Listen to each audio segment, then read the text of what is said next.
Hi, Betty. How are you? Curtis, how are you?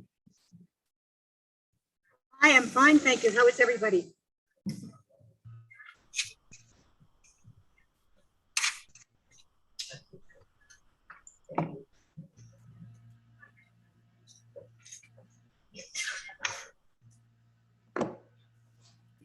Hello, everyone.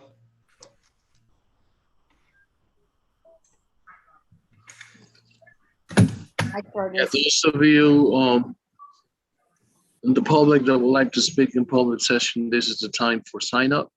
Catherine will be taking stacks. Just in case you want to do it now, this is a good time to do it.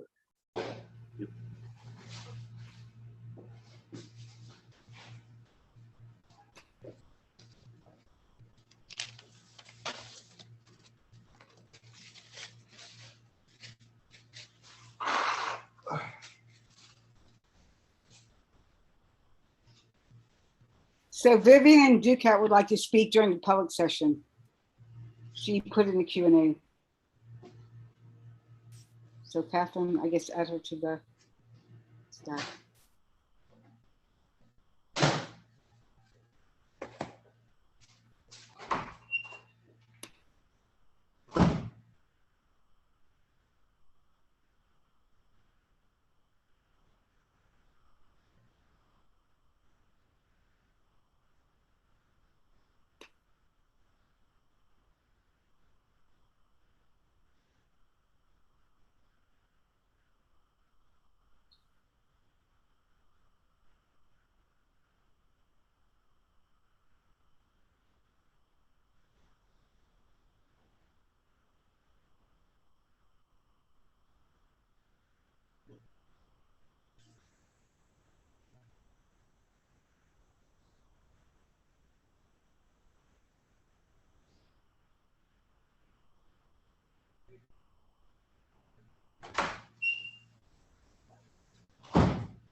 Seems like let's see how many of us do we have, Betty?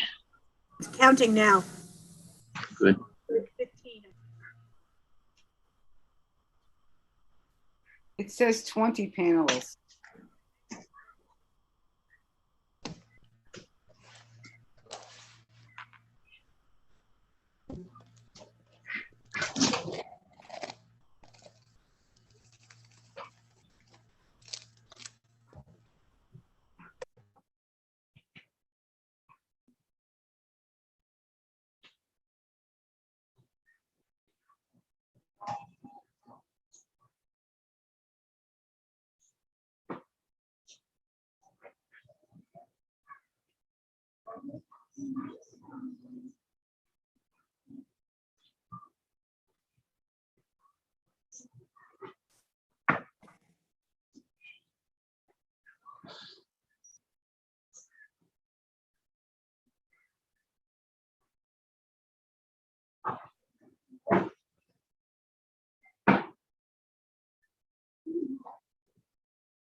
I think we're getting a rain delay or something.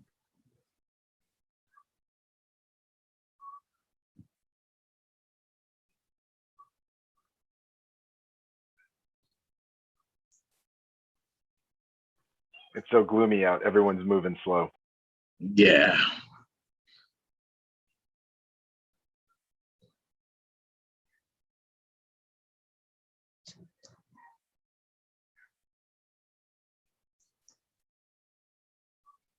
Natalie. Saludos, saludos. Hola, hola.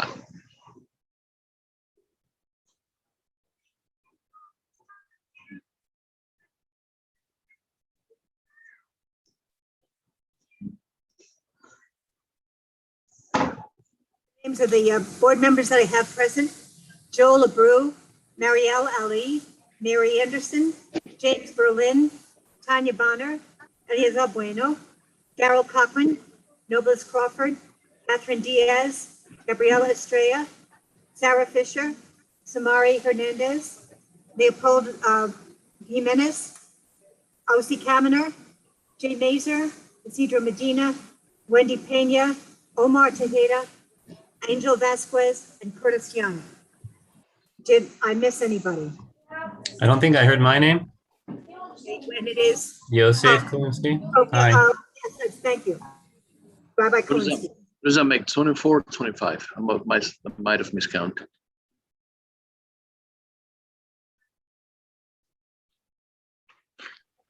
Curtis, Sounds like the dream team.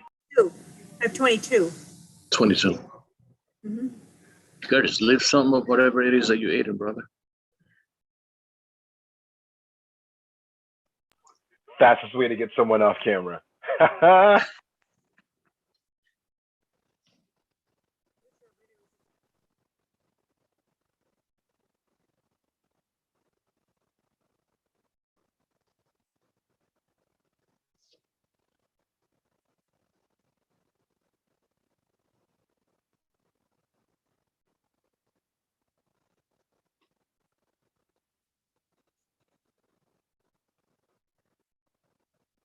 You could tell that it's going to be a slow night. Wayne is not in. Usually, one of the first ones in.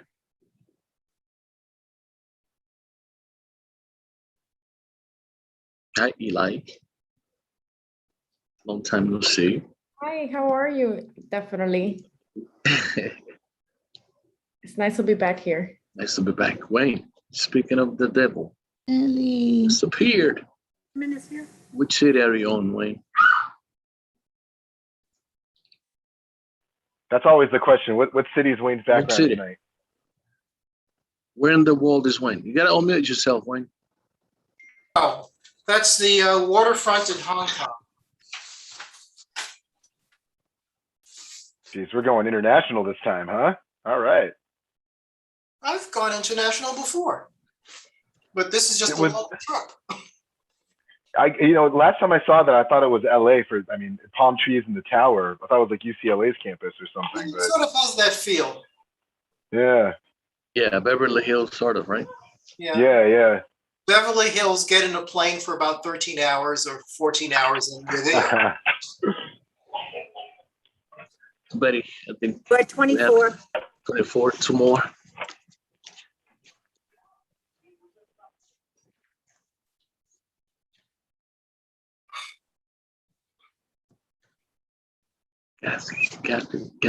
Kathy.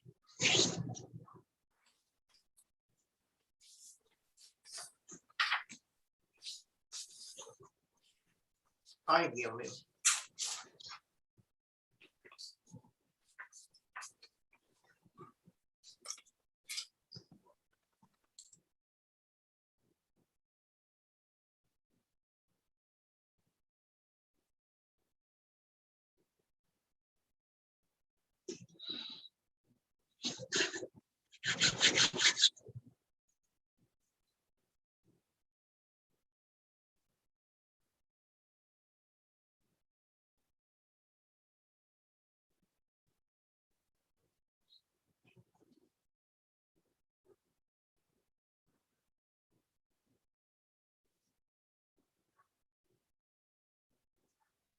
Betty, did you count Leo Jimenez?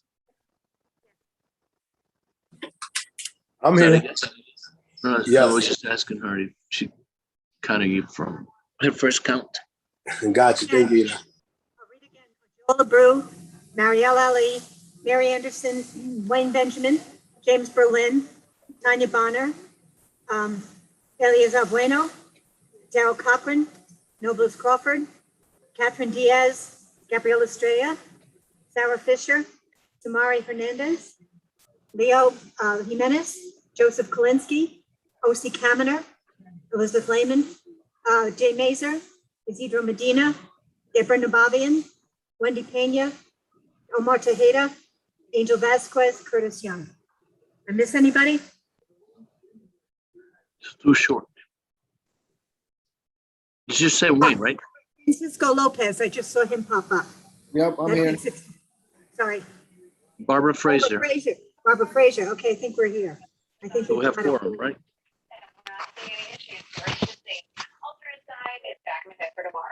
Barbara, gotta mute yourself for a minute. Oh, sorry. It's okay. All right, good. So 6:41, I'm gonna call our meeting to order. And we are going to immediately move on to get a motion on the floor to approve tonight's agenda.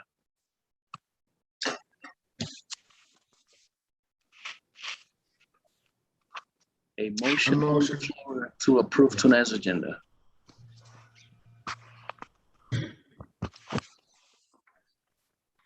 So moved. Okay, seconds it. Second. Sorry, you're still not I'll muted. second. Good, I'll second. Noble. great. So how many ayes? No, why don't you just ask if there are any objections, and Any if there are objections? none, then it passes. Okay, any objections? None? So moved.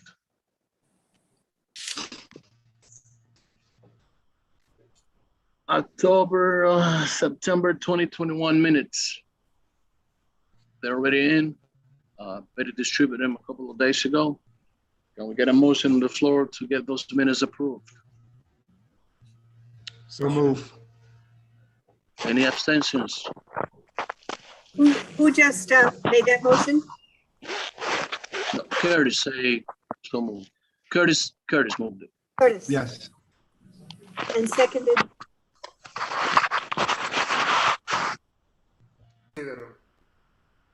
Who seconded? Isidro seconds it. No abstentions, so moved. For our report, hopefully we don't have as many resolutions that we usually have in the past, always with the exception of Mr. What Medina. about the September minutes? Do they need to be taken care of? We just did. You did October. No, we did the agenda first and then Okay, we did the sorry, I got minute. it. I'm No following. problem, man. Is the city that you in? Yeah, it's the time difference. Yes, I was just about to say. That was a quick comeback. So on our report, I'm gonna make it very simple and easy for you guys. One, I'm gonna have probably our most important event of the month, which was the public hearing on the budget and the need of assessments that was conducted by Catherine Diaz. And I'm sure my good friend Nobles Crawford was in the background helping her out. So Catherine, I would like you to please take my report and talk about it and see what things you see that could be improved upon. How can we come into the 21st century with a lot of the inequities that the process has? So floor is yours, Catherine. Yeah, thank you, Ellie. Good evening, everyone. So last week we had the budget hearing, our annual budget hearing. I know for some folks who are new, you might still not even know what that is, and that's okay. I think that the budget hearing tends to kind of sneak up on us, especially since we're back from break. In September, we're planning for the year, and then we're also voting and figuring things out. And many of us tend to program, we have 3 meetings or 4 meetings a month that we participate in. And so sometimes it's really, when you're used to the habit of like every first Tuesday to throw in a new meeting, it's kind of hard to remember for folks unless you kind of like really drill it in. So in essence, I think, let me start with the great things, was that we were able to hear from, I think, community members and advocacy groups, really supporting some of the items that had been discussed, right? So they made presence at committee meetings throughout the year. They were present at that evening to highlight that. And I think that's really helpful, because we get to hear the context that sometimes, we tend to miss out during general meetings on items. We get to hear new voices also. So I thought that was something that was really great. And then, of course, being able to hear, I think what's a plus about the budget hearing is that you're really able to hear what committees are doing throughout the year and what are the patterns and major issues that stem out. And so that's something that, we definitely heard from committee chairs. As always, parks and cultural affairs and traffic tend to have the longest items. And so being able to hear on things that had been funded or had been returned, or, different changes or things that we actually that evening scratched off because these were projects that were already funded or not needed anymore. So I would say those are kind of like the quick, great highlights of that evening. Of course, we didn't have the attendance that we would want to have. I know that it went out last minute as like, this is a mandatory meeting. And for many folks on the board, that's news. And kind of like, you didn't know what it was, or when the meeting was taking place, or that if it was even mandatory. And so definitely for next year, my recommendation to the executive team, and I think it'd be great if folks email as well in terms of what they would want to see that would work better to be able to assist in the following budget hearing process, is that we start earlier, right? As soon as we get those messages to come back in September, to be able to have that already on our radar, to be able to discuss within our committee meetings in September, in June, that the budget hearing is processed. So I think, being the earlier we start, the better. I did prep some slides that I can send to everyone, or I can have the office send, which is really just a quick description. And you can find that also on MBPO website of what is even the budget process and why it's important. There are more opportunities to continue to get involved in, but I think that's the quick highlight. I would say, and I don't know if Ellie or Ebenezer are going to say, if you haven't done your rankings yet, please submit them. It's so important that our team at the office, at the board, is able to submit that in on time. And, there's 50 of us. The last thing we want is that only 10 people submitted them on time, and that the rankings and the priorities of what gets funded in our community is only reflective of 10 people. So definitely being able to do that. If you do have questions on what the document is, how, you're unfamiliar with the process, I would say reach out to committee chairs or to any one of us on the executive team. We'll be more than happy to help. I do know that some of the items, again, it's a very rushed process, I think, this year and other years as well, from my personal opinion and perspective. And so, there are last minute things, delays that, for example, the day of is when it was being put together, right? Because we received the rank, there was little time to put together the rankings. And so of course, I'm always about, if we could use a Survey Monkey, a Google form to make it easier to rank over 100 items, then I'll do that. I do see hands, so I'm gonna be quiet so that we can take those hands. All right, is there anyone that does not understand the process from the new members? I know that I have a few set of hands, but they are mostly from experienced board members. So please, guys, this is a good time to get any clarification from the office, Catherine, or myself. And until you make up your mind, I'm gonna get those 3 questions and continue with my report. Ozzy. Yes, thank you. When was the email sent out with the ranking? Because I don't remember seeing one, but I'm assuming it was sent out. So I want to know, when was it emailed to everyone? Well, I don't know if it's for me to respond, but I got it on Friday. I think Friday was when the last revised ranking went out. Okay, I'm gonna look for it. Thanks. Sally?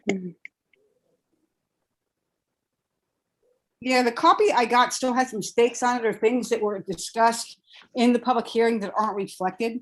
And there are also phrases missing. So there's like typos, but there's also things that I thought we had come to an understanding of on at the hearing. And was it that the people who agreed, the chairman who agreed to revise things just didn't send their stuff either? And that there could be further changes to reflect what was discussed? Yeah, I know everybody. I know that I did see some emails that went around. Like I sent some of the corrections that I had. So I think that whatever went in must have been that, basically that it just wasn't sent in on time. So, at the end of the day, we do rank from, 1 through 100 or whatever it might be. So those are things that could get knocked off. But Mariel, I'm gonna do something that I usually wouldn't do, but I'm gonna have Joel speak and then you. Just because he's new.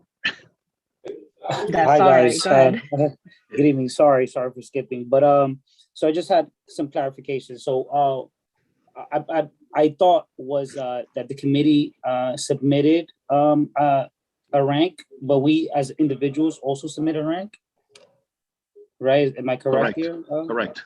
Yes. Okay. And do we have a deadline for that? I didn't get the email. Catherine answered. Well, the deadline was set yesterday, but you do have time. So everybody obviously still has time to get it in. So you just rank, there's a line that's a column that says board, and that's where you will either type in or handwrite what your ranking is. Okay, great. And then I'm guessing, just because I want to get the procedure right. So I guess the committee and then individual members will rank these, and then we'll make a decision as a general board, right? Because I just want to know how no, so basically you submit your individual rankings, and then the board office basically tallies it up. So they'll tally up, what were the ones, the most numbers, number 1, number 2, number 3, up to 40 or 25 for capital and expense. And those are the ones that get submitted to the Office of Budget Management. All right, thank you. Thank you, Joel. Maria, thank you for your patience, Maria. Not a problem. Just a quick comment, just to kind of just really second what Catherine said in terms of using more friendly technologies that would speed up the process, but also to start the process much sooner. I found it quite difficult to try and do this, and I'm sure others with other competing priorities with such a tight turnaround. But of course, appreciate everyone's working really hard on this. So thanks again to everyone and the office staff for all their work on this so far. Thanks. Thanks, Maria, for your encouraging comments. Barbara. I wanted to say I did my rankings. I sent them in with some difficulties at first in terms of the technology. You put that aside. The issue I had was that many of the items were listed CS, continuing support. Now, ones, for example, under the Aging Committee were listing increase the funding. That made sense to rank it. It had continuing support, but it said increase the funding. So of course I ranked it. But other items, for example, under parks, were continuing support.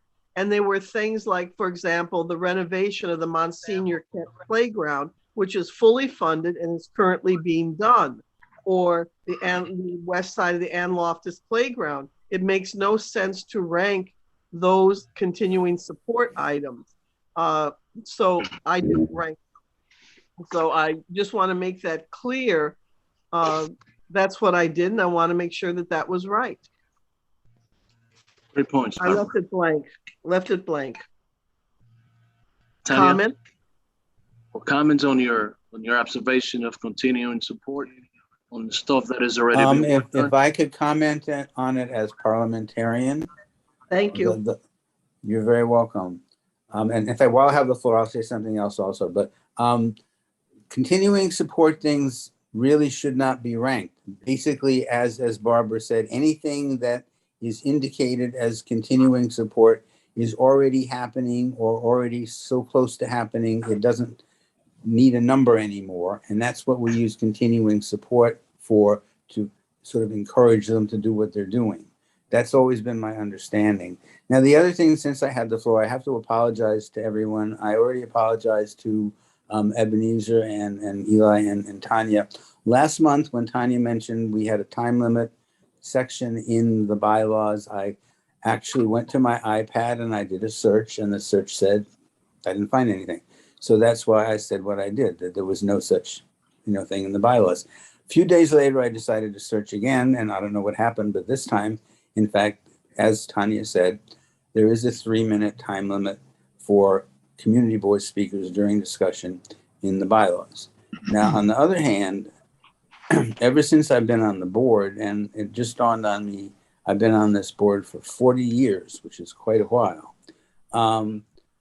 Chairs have always taken the right, if you like, to, under certain circumstances, unilaterally shorten the time limits, particularly if a meeting is getting very long or stuff like that.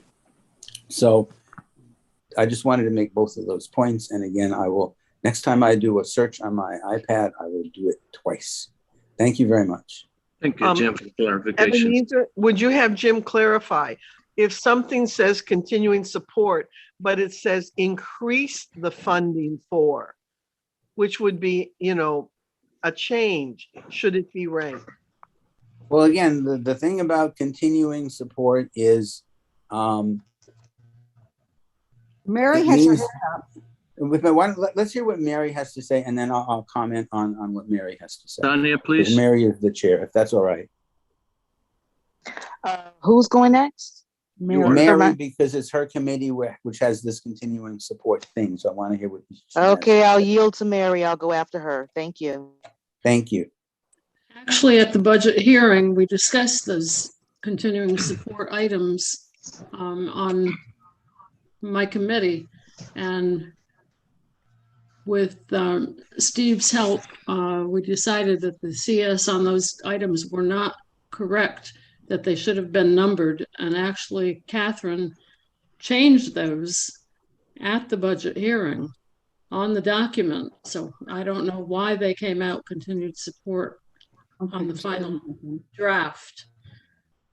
So if I could just interject, and then error. we'll go on to Tanya, because we're not quite done with this yet. So that solves the problem of that continuing support. It wasn't supposed to be, but it unfortunately also shows that the document that was sent out wasn't quite up to date.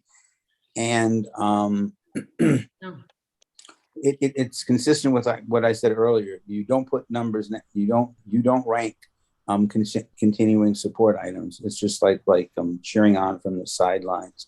And as Catherine so accurately explained, it's this tally of the combination of all of our votes. That is the official vote of the board. We use the committee rankings as recommendations, but it's this other tally that goes, and that is our official opinion on matters. Thank you all. Thank you, Jim. Tanya? Yeah, and as far as the rankings, there were some things that were confusing, but there was the Washington Heights Corner project funding, finding a funding for a building that was still on there. My recommendation that I would have would be for, especially because we didn't have everyone at the meeting, and then some newer people and just some people who weren't at the meeting, but they need to rank and they have a short period of time.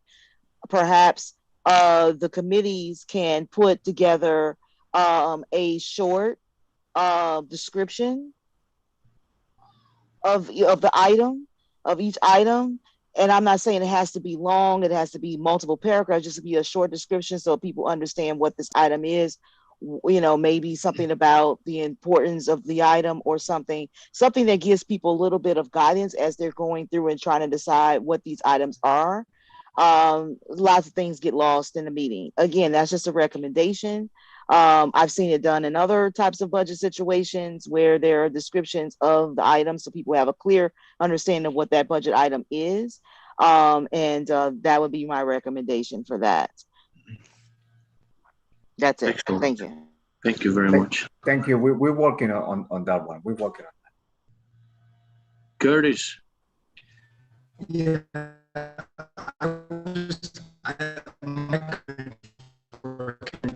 give some feedback on the process and we can improve. I like to think of this as a year-long process. The budgetary, am I frozen?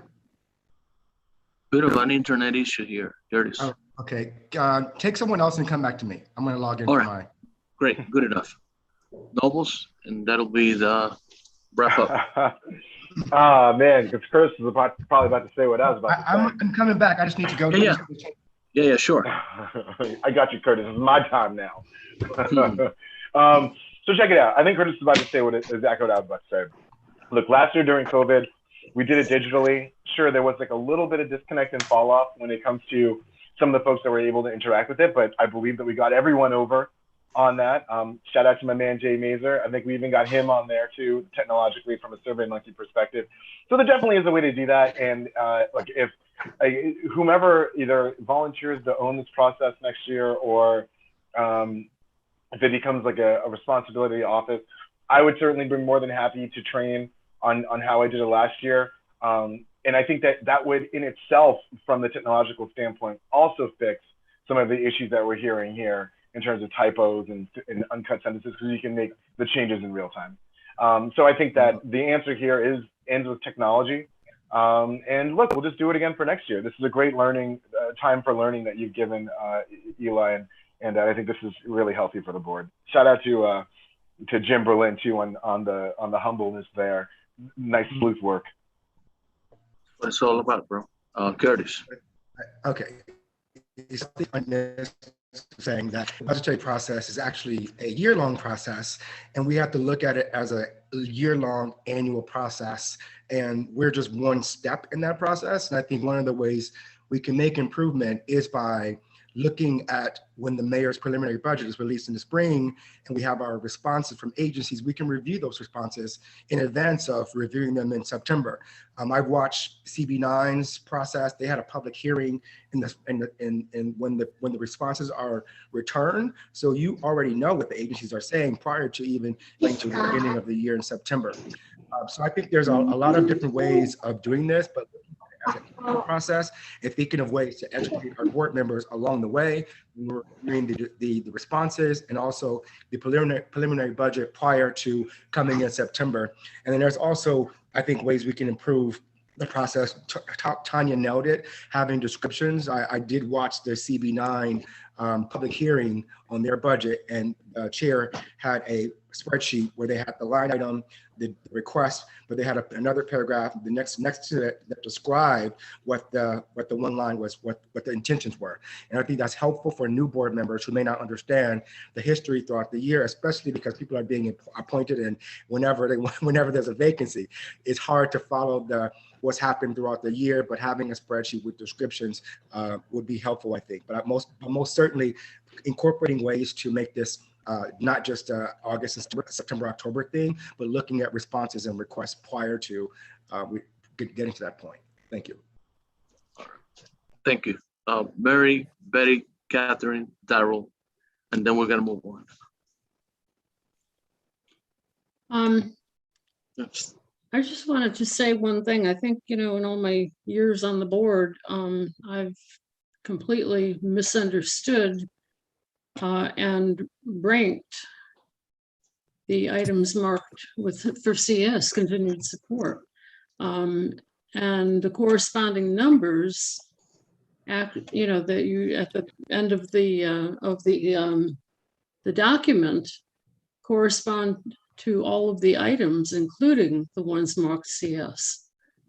The other thing I wanted to point out is that, as much as we look at all of the items, I discovered in doing my ratings that there was one item that was duplicated on my committee and the housing committee, and that was the affordable, accessible housing for seniors.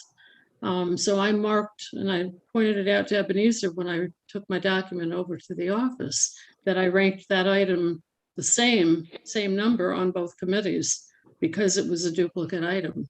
So, we didn't pick up on that.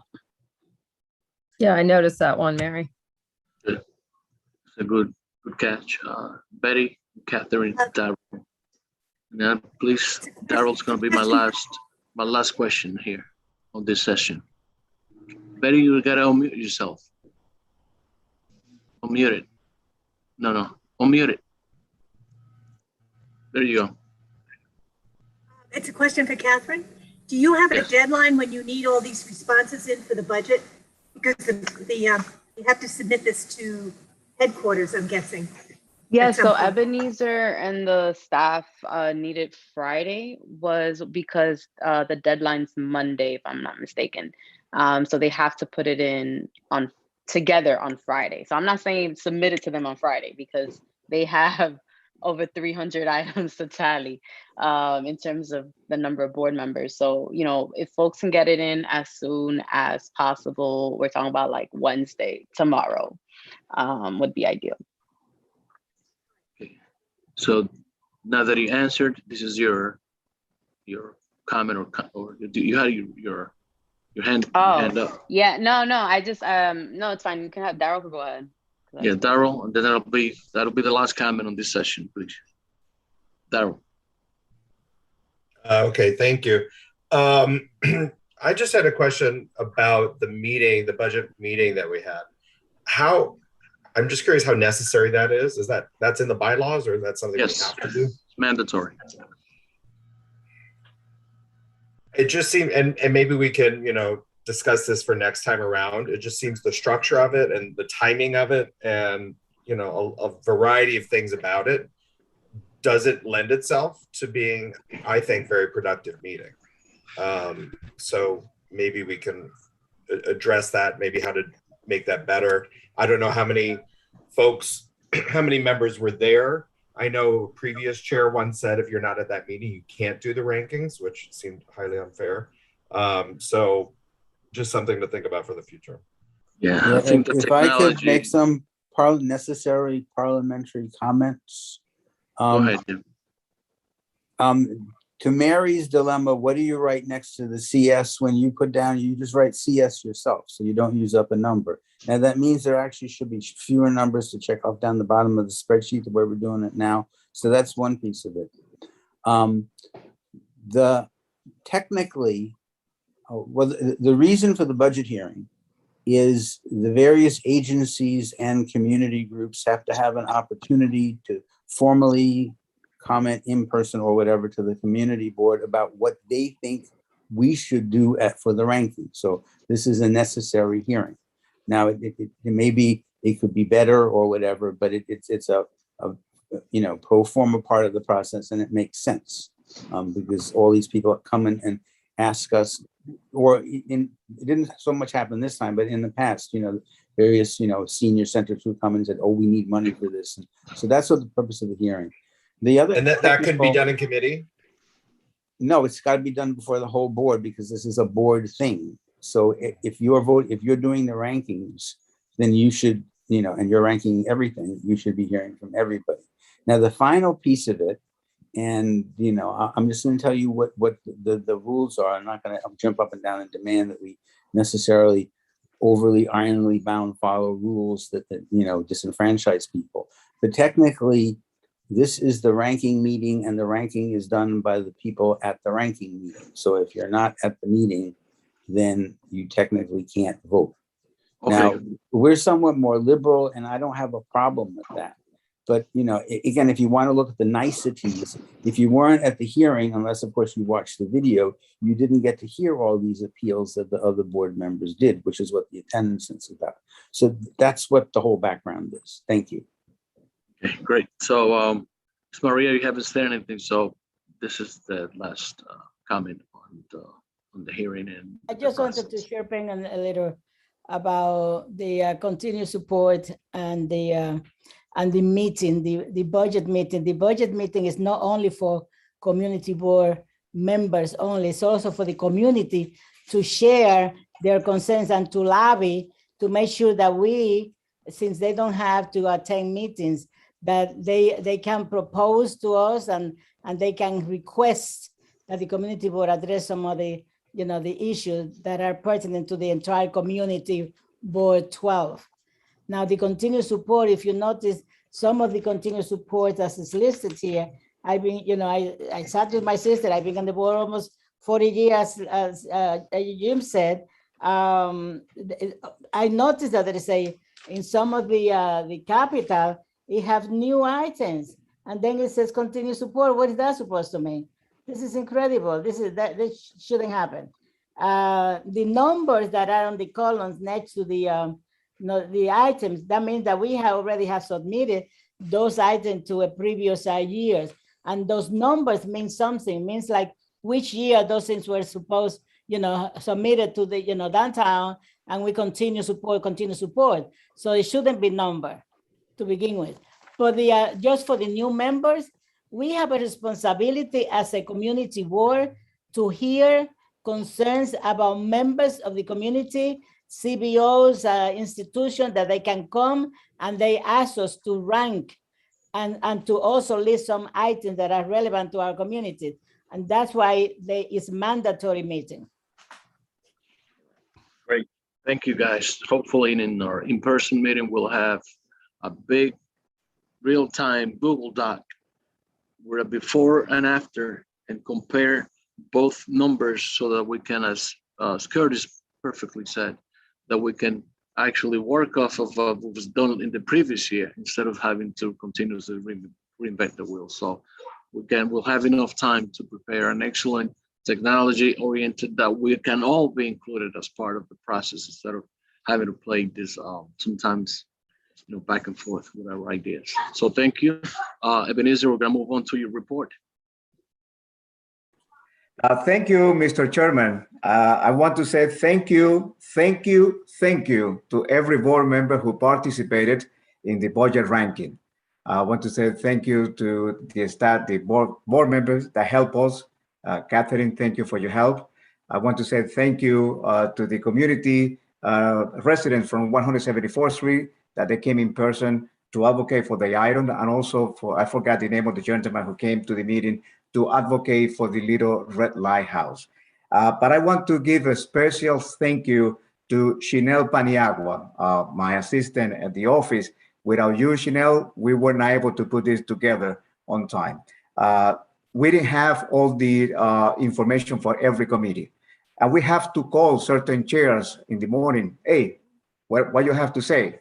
What you have to put it together. So we pay a lot of attention to the formatting of the document, because what people saying that you don't see the certain sentence is because of the formatting of the document. And we work a lot on that. But when you send the document from one format to another format, it changed a little bit. We have very hard time to make a PDF for some people. When you transfer from one computer to the other, it happens. And one little thing that we have the day of that hearing is that we didn't have internet in the office. So we have to prepare the document in the office and come back to our houses and send it from our house. So Chanel, thank you one more time for your help.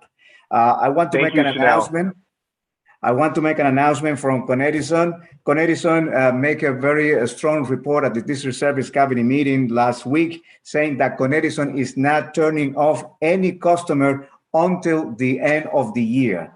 And they make very clear, and they asked me to make sure that people knows about it. It seems to have a lot of scams around, trading the people that are behind with the bills, that they're going to be cutting off, and they need to send some money via quick paid, et cetera, et cetera. It's not happening. Con Edison is not turning off anyone. New York City DOT informed us of the installation of a raised crosswalk on the west leg of 181st Street and Fort Washington Avenue. The raised crosswalk is like a flat speed bump that are going to be placed in there. And the purpose of this installation is to make the pedestrian crossing safe at that intersection. I believe this is the second raised crosswalk that is being installed in the borough of Manhattan, according to the letter that they sent. And finally, the Department of Transportation sent us a letter, an email, clarifying the jurisdiction among the agencies responsible to maintain and clean the path going to the Little Red Lighthouse. So in the email, clarify what is Parks' responsibility, what is DOT responsibility, and New York and New Jersey Port Authority responsibility in maintaining the little red light how it passed. Committee chair, please check the calendar that we sent to you, the November calendar. Make sure that your committee meeting is on the date and time that you want it. Make sure that on the back of the calendar, we have your agenda items for November. Several committees haven't submitted anything yet. I need to send out that calendar before the end of the week to give notification to the community. And with the budget consultation, tonight is the night that you need to submit it. It was supposed to be yesterday. I need to do the ranking tomorrow because we need to submit it on Friday to OMB. Thank you very much. This is the end of my report. God bless you all. Before you leave us, I'd like to get someone who has not asked anything before I move on to Tanya and then Ozzy. Go ahead, Tanya. Yes, hi. I last Monday at our executive committee meeting, we discussed holding a public hearing regarding House Resolution 717 by Congressmember Adriano Espilat. And that was previously a renaming of the community, but then was turned to a resolution recognizing Dominican community's presence and contributions to Washington Heights and Inwood. And at the executive committee meeting, because I know only a few members are there, board members are there. We decided that everyone seemed to be in a consensus that this is something that we were going to do. I bring this up because I haven't seen anything about a date. And as per the rules, we have to provide 30 days notice to the public in advance of such a hearing. And as we are nearing the holiday season, we really need to schedule this hearing so that the public, just like they did in Community Board 9, the public in Community Board 12 can have a chance to get clarification about these House resolution bills and what this current bill is saying and what it's going to mean for the community and things like that. And so I wanted to find out where that is, and because I didn't hear anything in either reports about a hearing date. We need to give 30 days notice, and that's already putting us in the at the end of November, which wouldn't be a good time because it'll be Thanksgiving week. And so we're looking at December before Christmas. So we need to, I want to put on the floor. I don't know whether this is something that has to be done in new business, that we come up with a date this evening so that we can put this notice out to the community so the community has a chance to hear about these bills directly from the offices, from the rep office, and that they're able to ask questions they have, just like they were able in Community Board 9. So how is this going to be handled? All right, I see what said. Parliamentarian. Just as a quick point of clarification, if we're doing a formal public hearing, such as for a ULURP or a BSA, and actually BSA doesn't require formal for ULURP, it's a 10-day notice, not a 30-day notice. Okay, so we only need 10 days. Okay, but either way. I understand. I just wanted to correct that because we do not require 30 days. So the answer was, and the answer I appreciate it, Wayne. Thank you. So the answer is, and the answer was and still is, that we're communicating with both the Ramona Hernandez, the Director of Dominican Studies at CUNY, and the Office of Congressman Espaillat to come up with the dates. That was the response then, and that's still the response. As soon as we can figure out when the Congressman is around and the Office of Ramona Hernandez, we will come up with a date that will be beneficial for all to attend this meeting. Okay, can I respond to, I just want to clarify. Allow me to continue with the protocol of the meeting, and then you can come back to Ozzy. Yeah, Ebenezer, I did not receive the email. I can't find it. I was just looking for 10 minutes right now. Can you please send me the email with the ranking again? Thank you. Sure, I will send it to you right now. All right, great. Angel? I just wanted to quickly say, I think we should try to stick to the agenda as closely as possible. If there are items such as the one that was just previously brought up, that seemed to me like new business to me, not necessarily relevant to the district manager's report, but just for people like me, I've had to work all day long, so I'd like to be able to follow an agenda and follow along, and things that need to be interjected to happen at the appropriate time. Just want to say that out loud. Great point. Thanks, Barbara. I just briefly then, following what Angel said for 1 minute, what is this proposed meeting for? And again, it's just this hearing. There's not a hearing. It's just a conversation amongst. And this is gonna be the last time that we touch Fine, the thank subject. you. It's not on the agenda.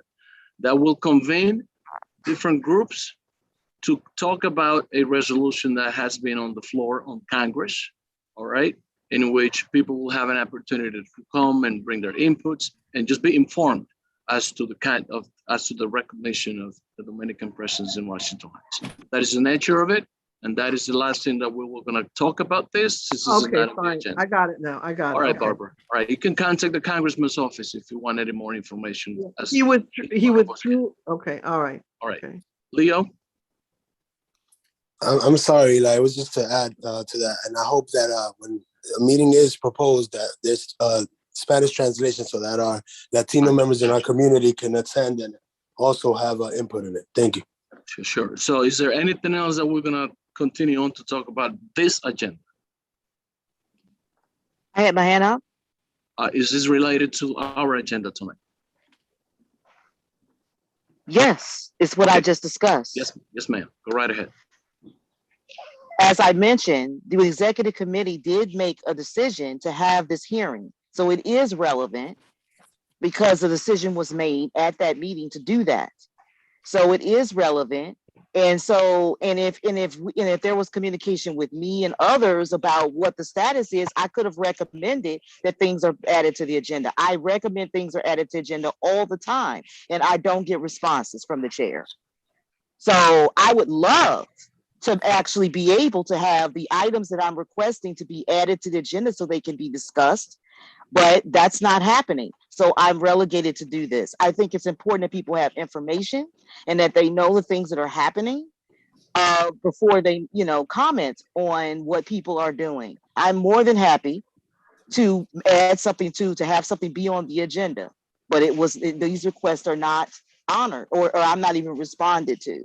So again, it was something that we discussed at the executive committee. We did need to we're decided we were going to do this. I just wanted to know if there had been a date because I was concerned about the advanced public notice that will be important, including for our non-English speaking people in the community to have advanced notice so that we can have in order the things that we need so everyone can fully participate in this meeting. That was my intention. And thank you, Wayne, for clarifying that it's 10 days and not 30. That was my intention. Thank you so much. I hope it was helpful to somebody. Sally. Yeah, I just want to say, I support what Tanya said. Let's set a date. I mean, the holidays are coming up, so why not set a date in the first 2 weeks of December? Someone can represent the congressman. Someone can represent different stakeholders in this whole thing, but there's no reason to let our schedule be dictated by anyone but us. I can set a date today, and we can discuss it during new business. Sally, I think I just said that the dates are confirmed. We'll get those 2 dates. All right, Angel, and that'll be the end of it until we come back to elected officials reports. Sure. Just want to clarify. What I meant is the appropriate time to have this conversation is a new business. It is not in any connection to the district manager's report. So why don't we wait till the end of the agenda where the new business line is so that we can air discussion around this particular issue.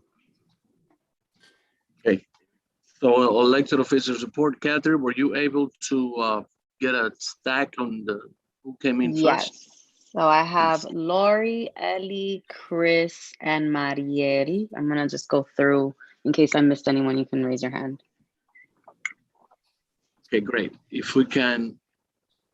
So you said? Yeah, so Lori, Ellie, and Chris. I'm assuming Ellie's giving a report since I saw her here. Right. Chris. there's someone from the Al Taylor's office who just raised her Yes, hand. I just saw her hand, so I'm All adding right. her to staff. Is she first, or she's just being No, added no, on? Lori's first because I put it in order of arrival. Okay, guys. All right, so we're gonna try and stick to our 3 minutes time limit here. So Lori, welcome. Thank you for coming in today. Thank you. Can you hear me? Yes. Okay, very good.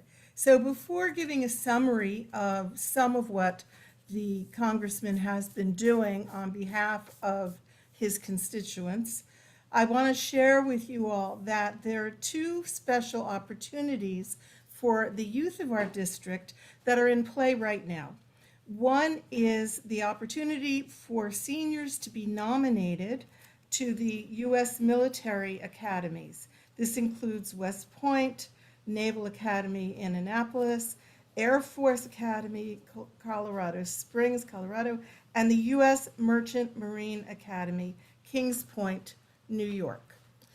These applications need to be in to our own and your own Debbie Nabavian ideally before the end of this week. And if someone needs more time, they need to get in touch with Debbie to discuss it. In addition, but it's a wonderful opportunity, and nominations do go directly through one's congressperson. In addition, for middle school and high school students who either live in or attend school in the district, we now have the 2021 Congressional App Challenge. And this is intended to encourage students to learn to code and to pursue careers in computer science.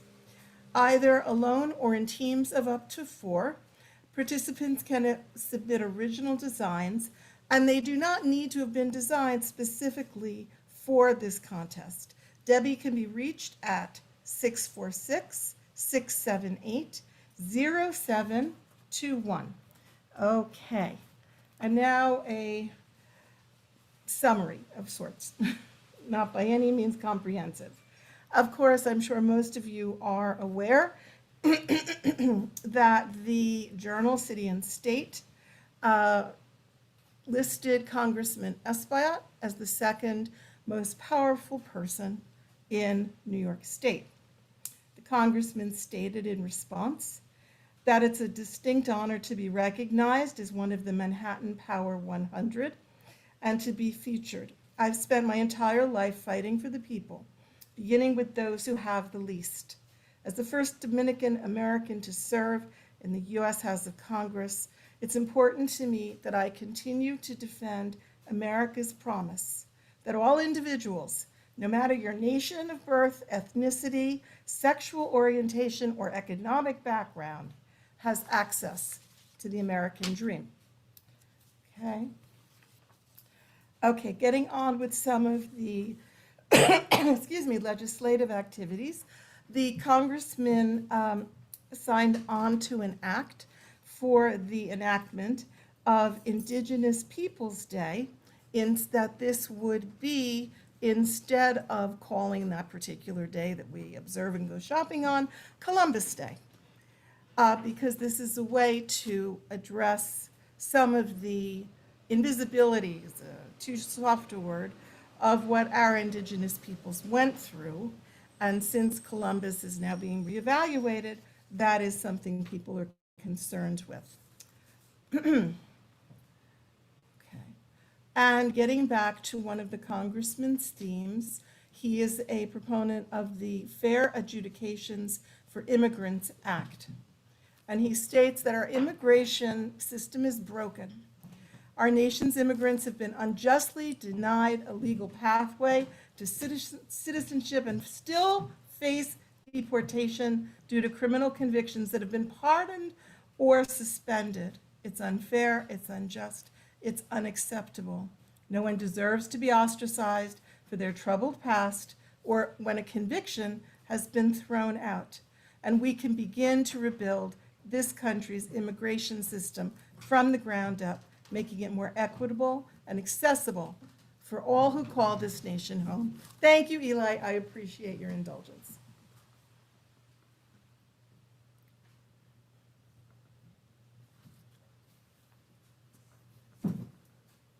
Thank you, Laura, for your report. Catherine, who's next?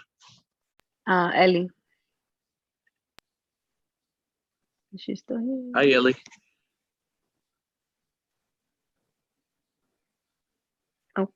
Okay, I don't see Ellie yet. We can go on to Chris. Chris. Hey folks, Hi, Chris. nice to see you as always. Couple things to talk about. Senator Jackson has been holding ERAP clinics since the summer. We held 2 recently for rent relief. This is the statewide rent relief program. It is still very fraught. We've done a lot of work with some of our most marginalized community members, undocumented folks, people who have arrears of $10,000, $15,000, $20,000 because of the pandemic. We're going to continue doing that. However, it's important to note that there have been developments with the program at the state level where the money is running out for New York County. We're hoping that that's going to get recaptured throughout the state and reallocated back to the places of greatest need, like our neighborhoods. And we also hope that the federal process will go through with that as well so that we can get more money. Right now, we're still encouraging everybody to apply as an individual tenant because you get protection against eviction. And then if you need the actual arrears to get waived, you can also have your landlord apply on your behalf separately through the landlord program, which still has some funding. We've also had the second meeting today of our gun violence prevention task force. The senator was responsible for bringing a lot of the money that was going to go to Harlem from the governor's declaration of a state of emergency on gun violence up to Washington Heights and Inwood. And so we are forming this gun violence prevention task force. Several CB12 members are serving on it. We're very glad to have them to kind of hold us and everybody else accountable. For making sure that those resources get where they need to go and coming up with short, middle, and long-term solutions to the gun violence crisis. We're going to be wrapping up our food pantry. We've had a bi-weekly food pantry at St. Elizabeth's Church since March, and we're going to be wrapping that up the third week of November. So November 17th will be our last date. Feel free to come out and help us. It's 8:30 to 11:30 on every other Wednesday. And let's see, we just sent a letter to Mayor de Blasio with Assemblymember Latrice Walker and 26 other state legislators condemning Police Commissioner Shea's misinformation about bail reform that he and other NYPD personnel have been spreading for quite some time now. That's a really important letter. I'll make sure to try and get a copy of it to you all. I see the chat still has not been enabled. That's very disappointing. I hope that somebody can fix that sometime soon. It would be great to be able to share these resources. Last, we are going to be having an event on cannabis, the legalization of cannabis. We have the executive director of the Office of Cannabis Management who's going to join us, along with several other really leading lights on this effort in New York State. And we're really trying to target business people because many of the people who have these vans that sell substances are entrepreneurs, so that we want to move them into brick and mortar shops. We want to give them the opportunities to really realize their potential as business owners and as business people. So we'll be looking for that on November, I believe it's the 18th, and that'll be at City College. I'll send more information in case you'd like to join us. Thank you so much. Please send us the information, Chris. We're more than happy to distribute it. You have a question from Mr. Crawford before you leave, Chris. Hey, Chris, thanks for the report, man. Real quick, apologies as well for that. Quick question on the marijuana panel. Our business development team is definitely focusing on this. And if possible, perhaps the senator or Matt can come by and give us like an update on the commission and everything else with that, because we've been dying for an update for a lot of the business owners that you talk about, to the benefit. So if you'd like to come by and for maybe our next meeting, or maybe we plan it in a month or so, that would be awesome. That sounds wonderful, Nobles. We would love that invitation, and we'd also love to collaborate on this panel that we're putting together to make sure that you all can help put out the word and co-sponsor if that sounds of interest. We can definitely talk offline. Fantastic. Thanks so much, Chris. Mm-hmm. That's great. Catherine, thank you, Chris, once again. Catherine? Yeah, Mariel. Mariel. Hi, good evening, everyone. I hope you can hear me. As you all know, my internet is not great. So I freeze all the time. So feel free to try to make sure I'm paying attention if that does happen. But like they said, my name is Mariel de la Cruz. I am the representative for New York City Controller Scott Stringer here on this community board and the Bronx Borough Director as well. I just wanted to make 2 quick announcements on the work that the controller has been doing.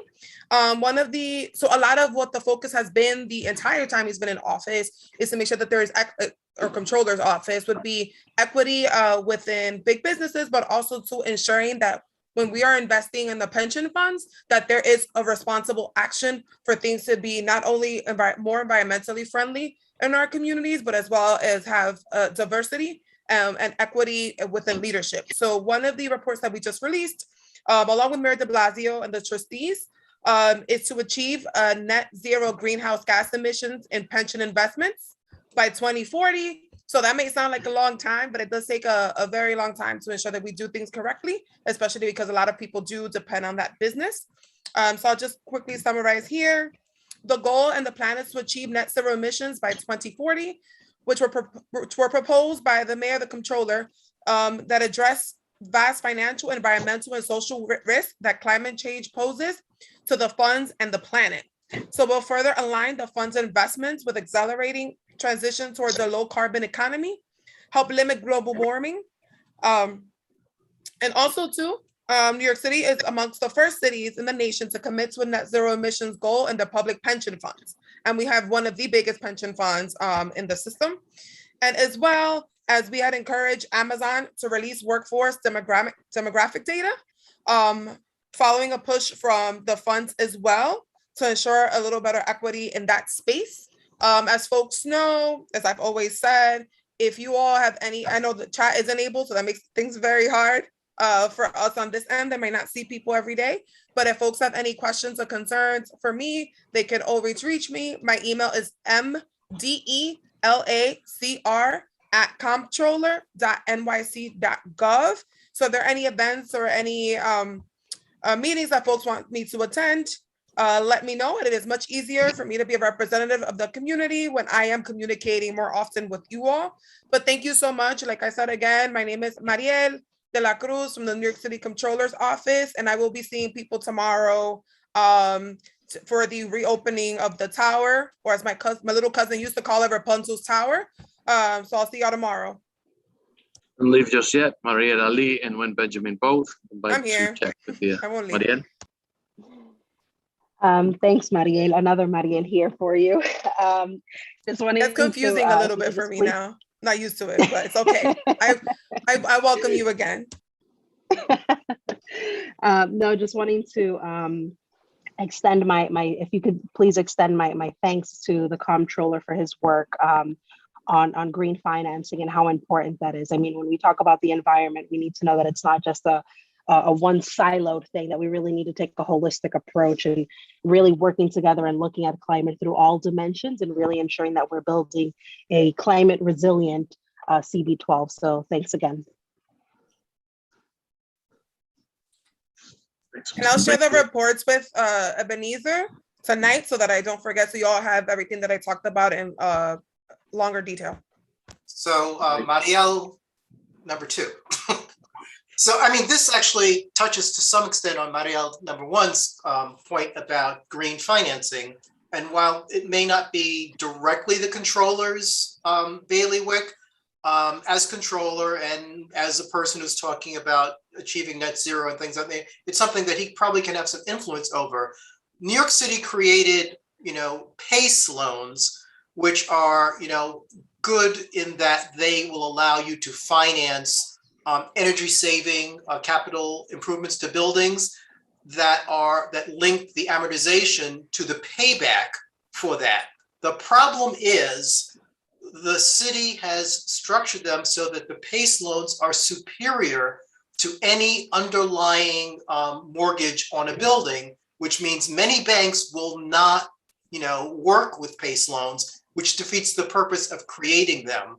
And in one of the presentations early this year when the mayor's office presented that, I raised the question on how they were going to address that, and of course did not get an answer. And so I live in a co-op that has 1,100 windows, and we're looking at a window replacement. And if you know window replacements, they typically don't meet the typical payback for NYSERDA and others, but it would be great for PACE loans. But if no bank is going to work with it, that's not an option. So the city needs to look at how it can restructure PACE loans so that banks will work with them. Wayne, do you mind send me some of that information in an email so that I can share it forward? Not a problem. Actually, yeah, thank you. Yeah. Weatherization is an expensive task. Steve Simon.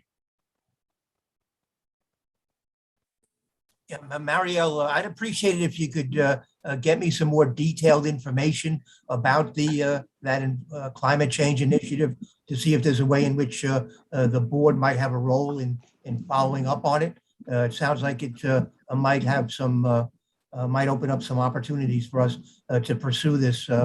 And somebody has to pick up the cudgels after Scott leaves office, and maybe we can help in that effort. And secondly, with respect to, was it your nephew who referred to the water tower as Rapunzel's tower? My niece, yeah. Okay, well, could you tell her that if she can grow her hair to be about 200 feet long, we might be able to work that out. I got you. She's 21 now, so she probably doesn't even remember, but I do. Okay, but yeah, sure thing. Okay, it's about 200 feet tall. So no problem. That seems doable. All right. And also, Steve, I would also suggest that you all, I'm going to send this forward to our office, but all the information that I mentioned, as you also mentioned, the controller's term is over in, just say December 31st. So it's very important for like the next folks to understand your concerns, and that's going to be part of my role as well, to make sure that they understand the concerns and the priorities of the boards. But it's always great to revisit them come January 1st. Yeah, well, that's why I want to so I know exactly what it is that we're advocating for. Great, great, Marielle. Marielle, number one, or the eldest Marielle, is going to reach out to you on an initiative that we were going to start on climate change. But that's the both of you, so I'll share the both of you's numbers. Catherine. Yeah, Mina is next.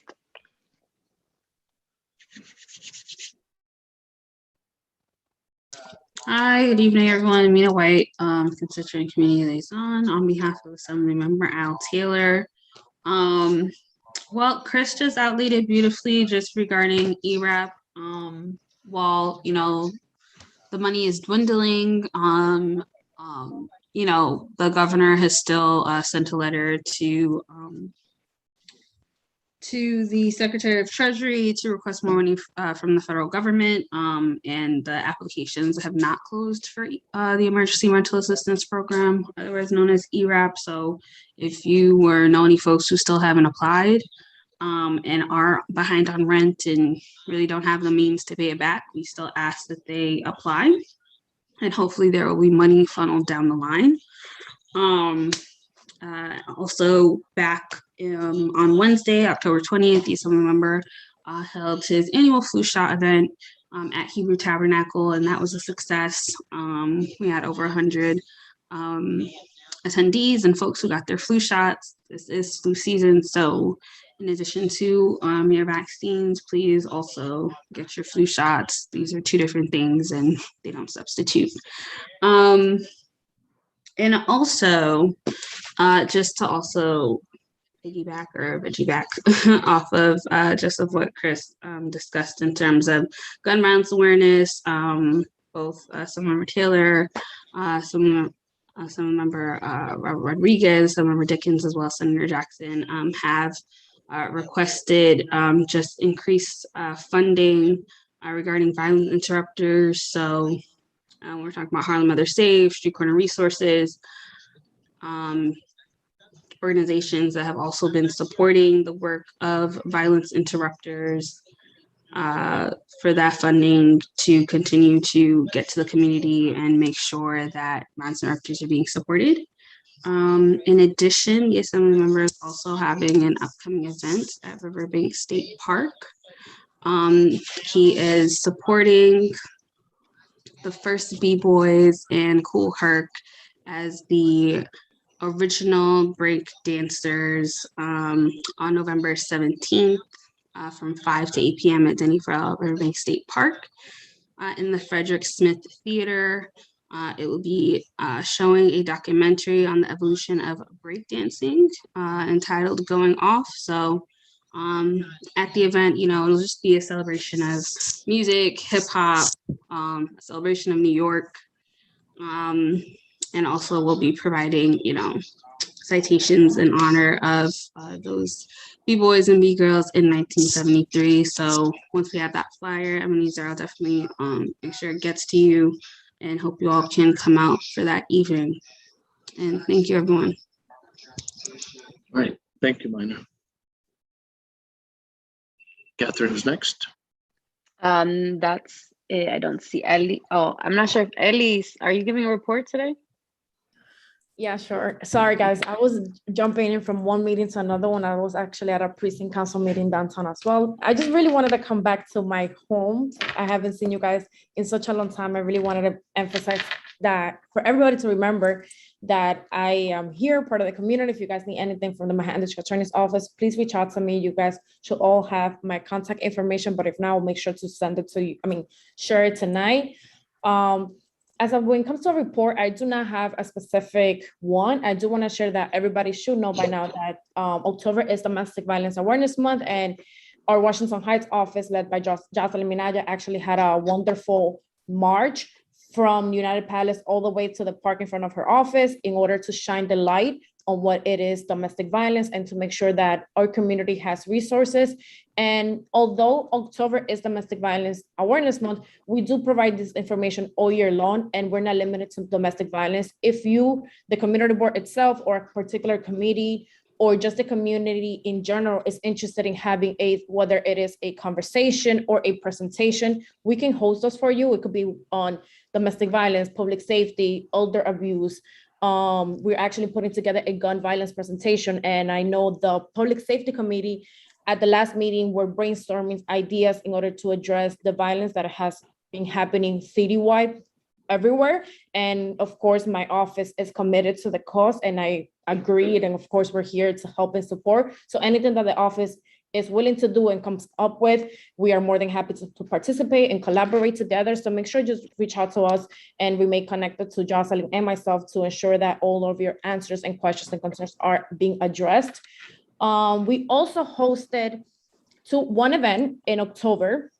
It's called the Art of Healing event. And the idea behind our Art of Healing event is to bring, again, awareness to gun violence. This event was hosted in East Harlem and is a festival. The idea behind it was to bring the community together and provide a safe space. Oh, we have a timer.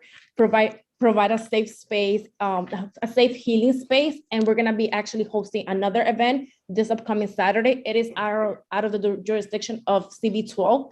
However, I did wanted to put it out there just in case anyone is in the area. It's gonna be hosted on the Lower East Side. And this one, instead of gun violence awareness, is gonna be an initiative in order to bring awareness to anti-hate crimes.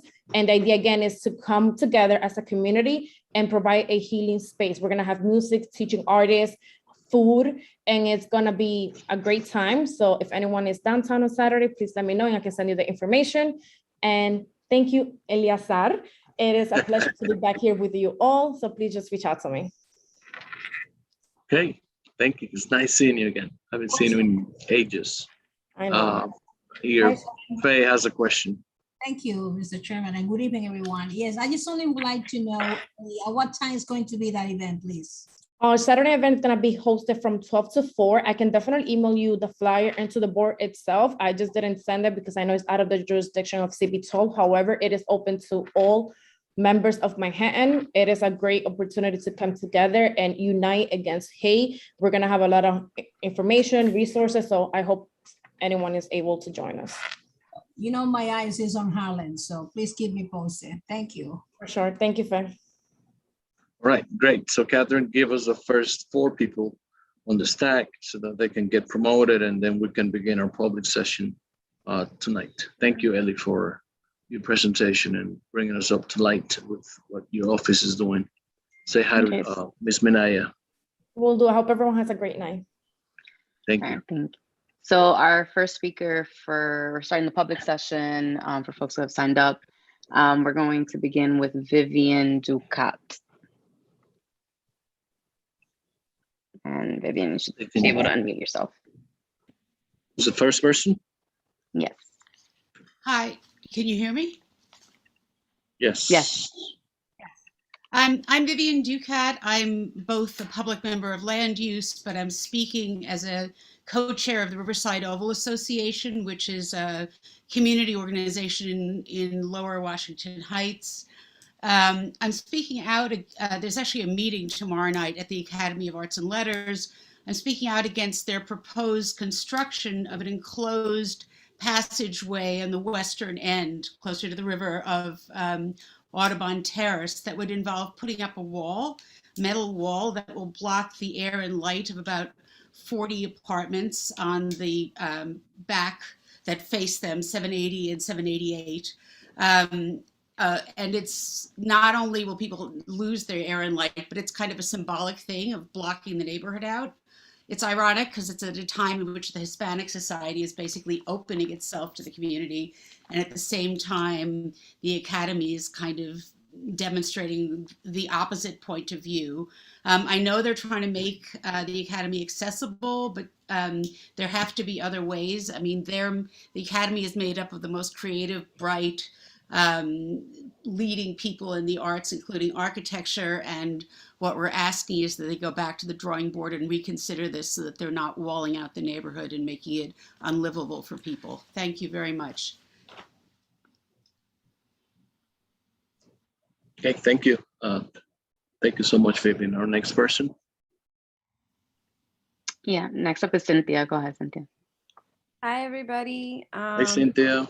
Hi, good to be back. So my name is Cynthia Carrion. I am the Director of Community Engagement for School in the Square. We're a public charter school serving middle school grades 6, 7, and 8 on 179th Street. And we also have a dual language K to 5th in Inwood. So I'm here today to share that we have some exciting plans to grow and include some high school grades. We'll be submitting an application for expansion to the New York State Education Department this December. And if approved, we would be opening a high school in September of 2023. I'm here today to ask if anybody would like to share some feedback. We have an open survey for the community. We'd love to hear what your thoughts are about what a high school in Washington Heights should focus on.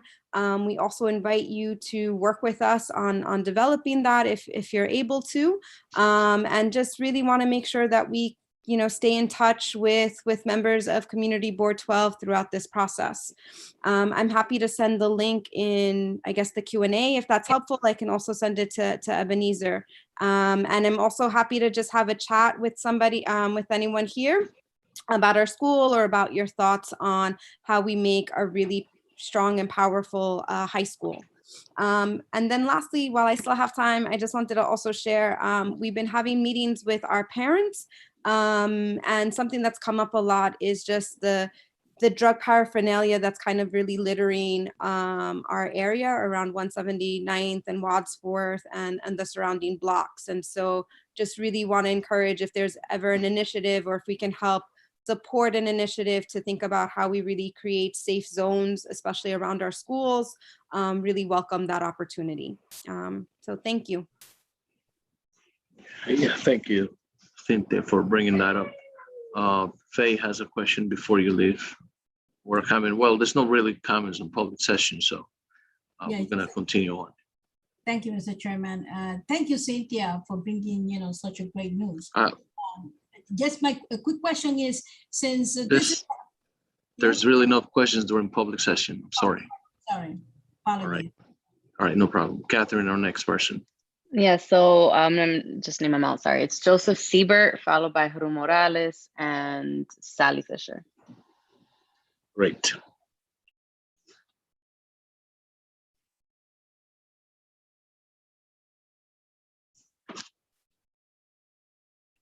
Joseph, you can unmute yourself now.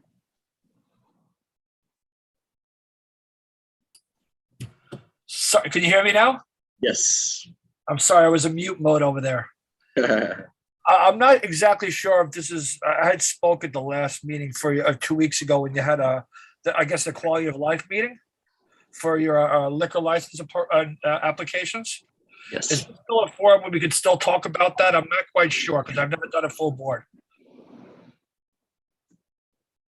Is this still an appropriate place to express? Yeah, so this is a Yeah. public session. So this is based essentially where community members, share issues, either support for items. So this is it. You have Okay. 2 This is minutes. a good basically. time. This is All right, I wasn't sure. I wanted to make sure I was in the right place. All right. All right. I just had a little thing that, just because it's close to my home, there was a talk, and I know they got voted against, I believe, but there was an application for a liquor license for 3805 10th Avenue, which is basically 204th and 203rd Street in Inwood.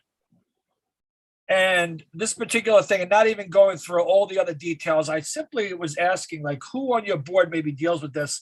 I went with my architect, and I work for JetBlue Airlines, and I deal with a lot of, like, I'm doing Terminal 6 right now. I did Terminal 5 and at JFK. And I'm wondering about who deals with, like, the stuff that you have to have as far as buildings. Like this particular location, my architect pulled everything on today. They don't even, before they can even apply for liquor license stuff, they're not even zoned to have a restaurant. And he's like, Robert, he's my architect. Robert's like, I don't even understand how you could get this, how they can even go this much further without doing this. And I'm like, I'm not sure, Rob, so I'm just kind of curious. Who deals with that on your board? I'm looking at the particular zoning and stuff like that, as opposed to like having this to start easily with a certificate of occupancy and a zoning, a designation for eating and drinking establishment. All right, Joseph, thank you. Thank you so much. It's a conversation, entirely a different conversation on a different setting. But yeah, you do bring good points. And as an advisory board that we are, we do the best we can with what we have. So, but that's a good point that we should consider. Catherine, the next person down. Yeah, no, I just wanted to quickly say land use, you can check on our website for the calendar. The land use committee in terms of zonings deals with that. So you can attend their meeting next month. Oh, thank you very much. Yeah, so next up is Ru, Sally, and we have a new hand. So it's up to our chair, but Aaron. Yeah, that would be the last one up there. Yeah. Go ahead. Go ahead. Yeah, who's next, Catherine? I don't hear anybody. Ru, you have to unmute yourself. All right, and then while she does that, I'm gonna move on to Sally. Oh, hold on, we got her. Go ahead, Ru. Hi, Ruth Morales regarding 3805 10th Avenue Mala application. I'm going to respond to the gentleman first. As record show that application, and I submitted, including the insurance for that location to date. Just as him, I am a Port Authority general contractors. You have seen my records on there. There was a location before there. As everybody knows, when liquor authority provide a liquor license to that location, it's because they're in compliance with all the requirements. Therefore, the part or the misleading part where it says that there is no paperwork, no CO of or letter of objection for operation, that's complete false. And I can submit to the community board tomorrow all the records there, including the sign off for the kitchen, the letter of objection for operation, the approved plans, all the information.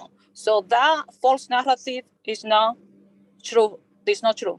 I also want to ask Ebenezer regarding my application or the resolution that it was against my application, where it shows that I submitted all the documents on time, that my sign was posted on the windows.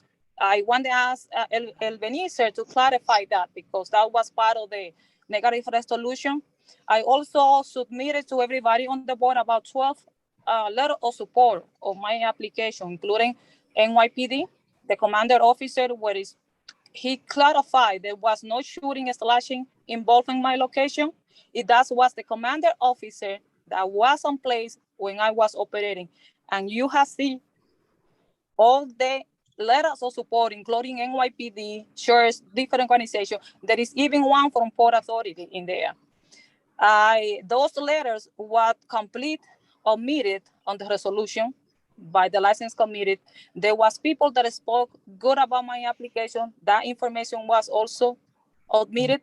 The September I submitted all my records on September. The license committee declined to review my application. There is a coordinated effort between Naomi Ryan and Aurelia Tavares. And I show you all the records from those individuals. Okay. There was no matching between myself and these people. These two lady has been targeting me. Sorry, Ruth. I'm sorry. I have to cut you off. My apologies.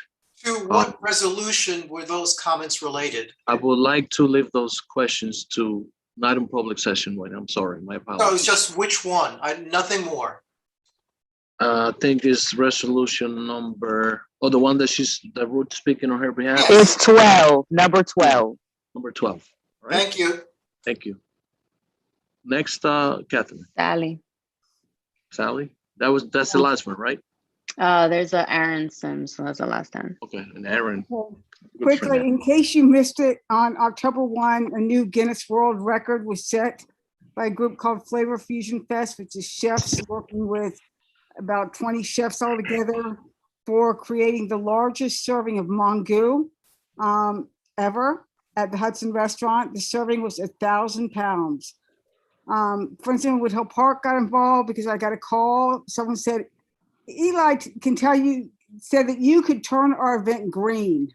And so what we did to make it a sustainable event, we composted close to a ton of organics that were generated in the creation of the event. And we also distributed 400 meals to Uptown Fridges, working with the Wynn Food Council and Coach Dave Crenshaw's Uptown Dreamers.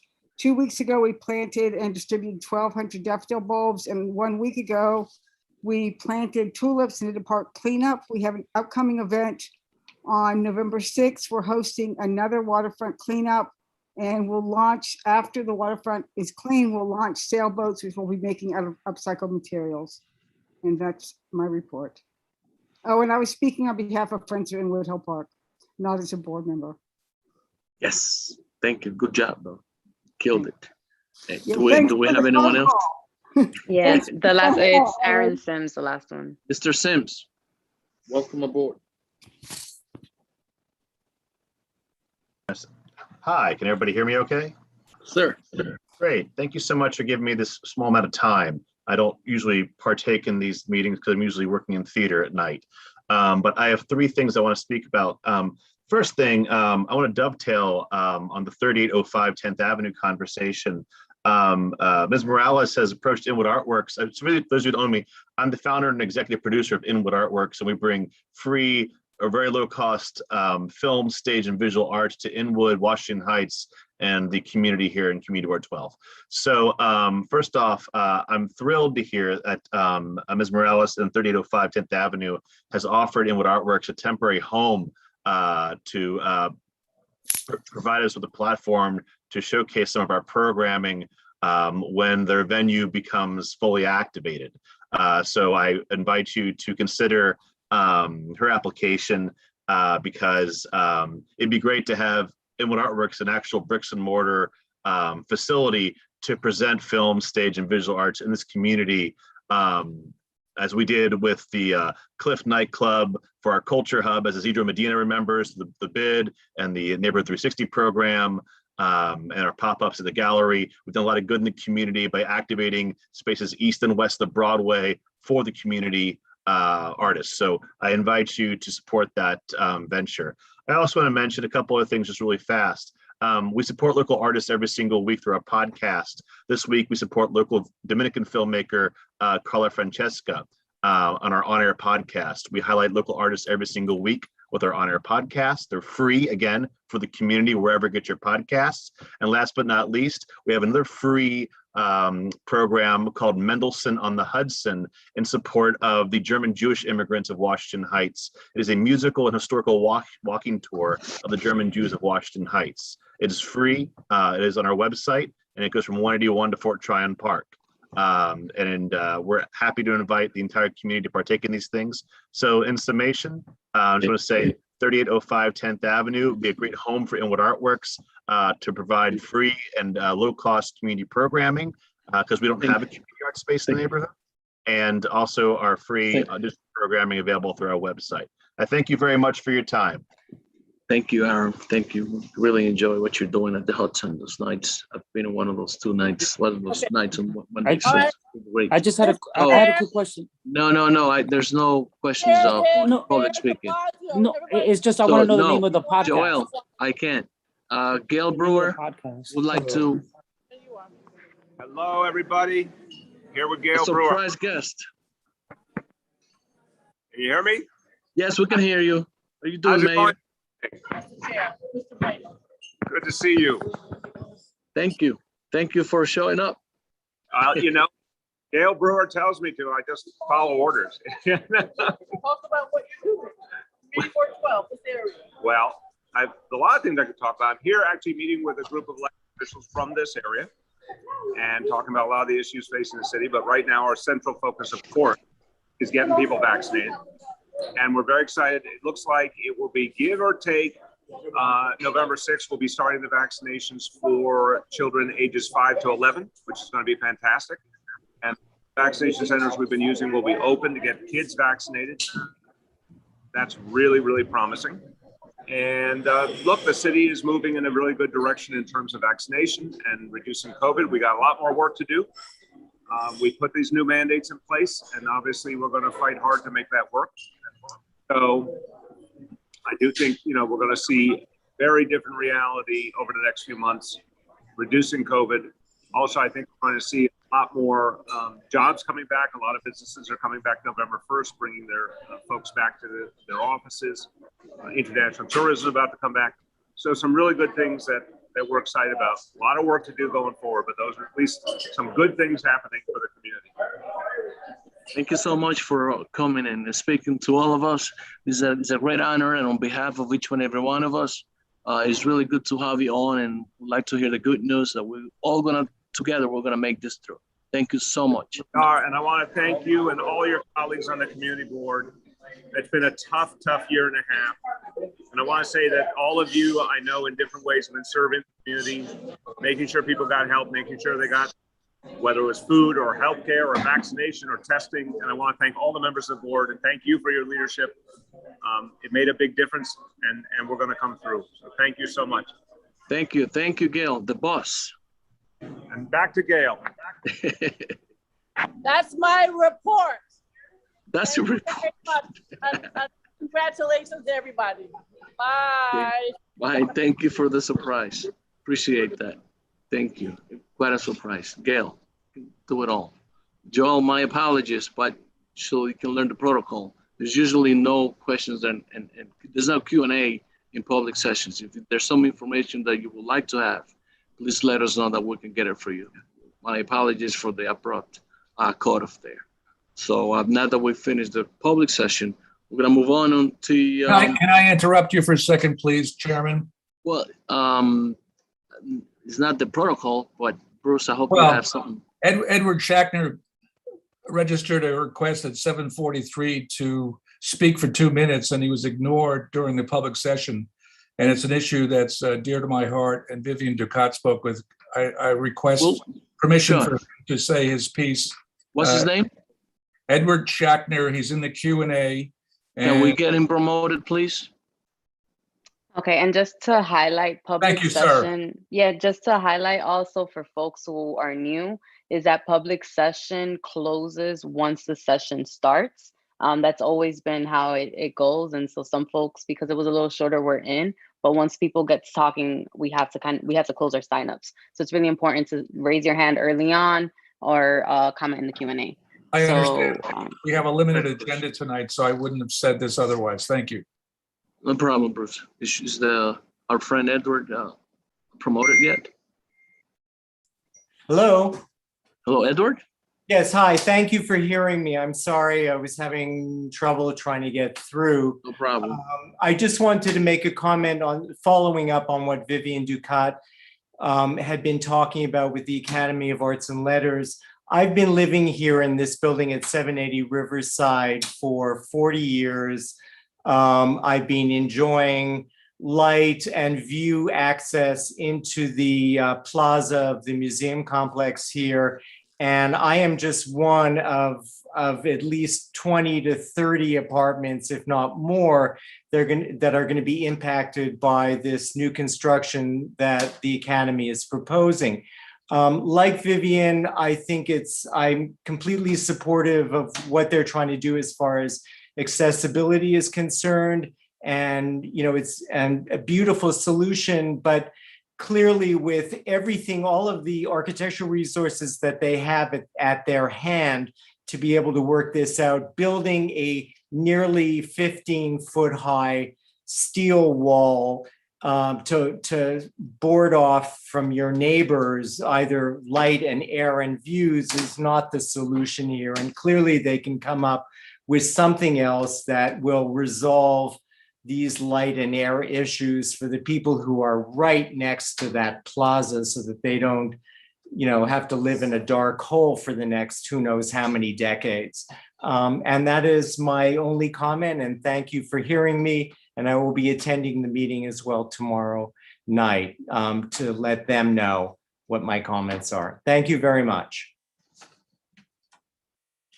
Thank you, Edward. Our apologies for the mishap.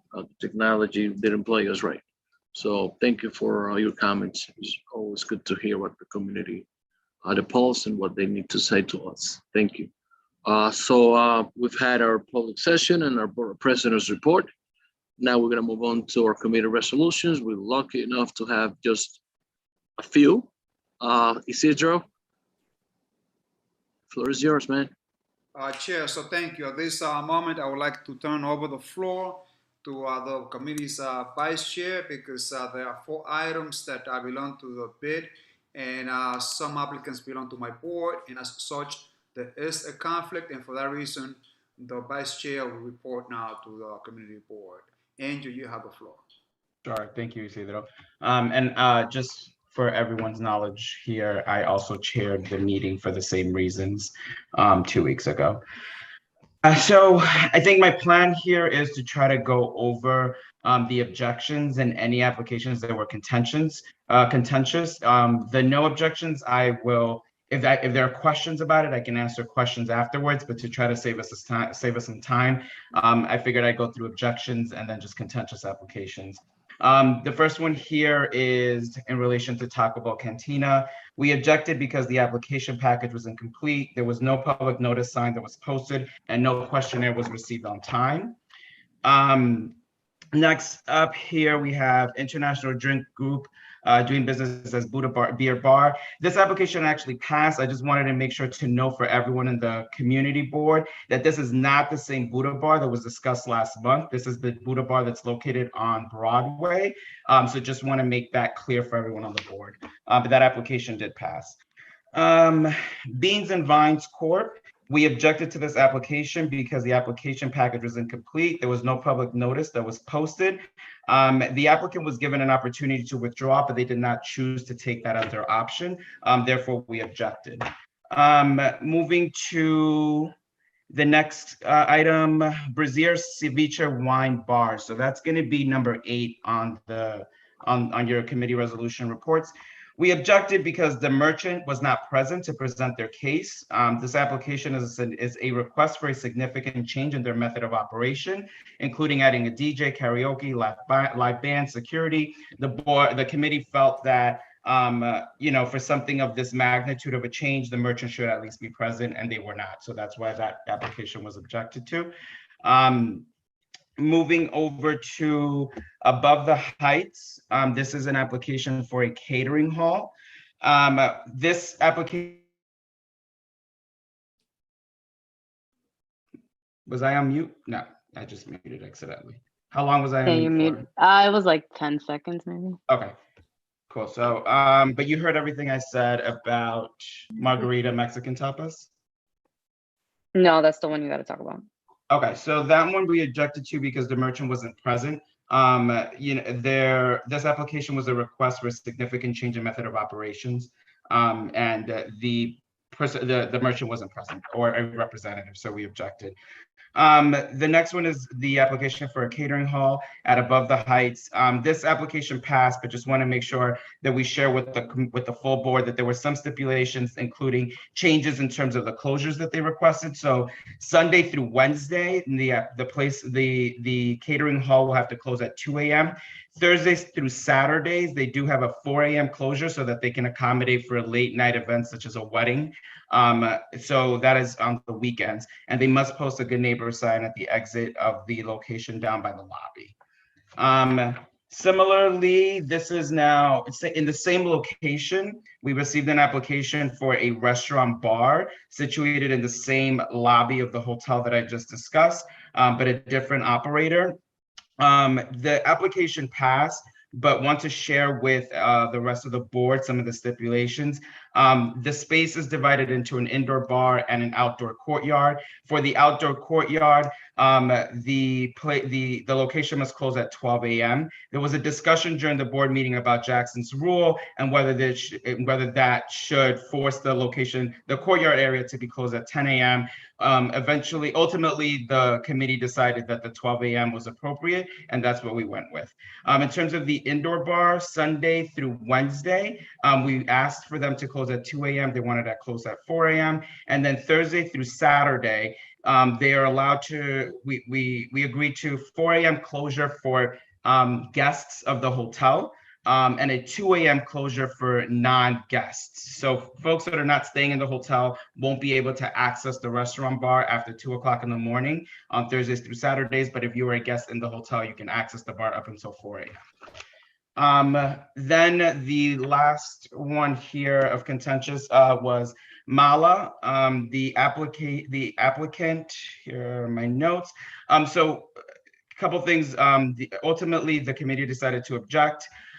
There was a serious exchange between members of the community in relation to the applicant. This was not the same experience of the September meeting where there was a shouting match, where there were shouting matches, but there were some exchanges in which community members expressed concern with the applicant. There was some confusion about the posting of the public notice. I did request this today from our staff, whether an email exchange actually occurred showing that the public notice was put up in time, and the reality is that it was. So the public notice sign was up on Monday, October 11th. Our meeting was 3 days later. And that I have an email exchange that I saw from Ebenezer proving that there. And then there was one other issue that came about, and there was a board member that alleged being threatened by the applicant. Don't want to put out the board member's name out there. If they would like to share that, we can do that later, but just wanted to share as to how that application went and how we ended up at objecting.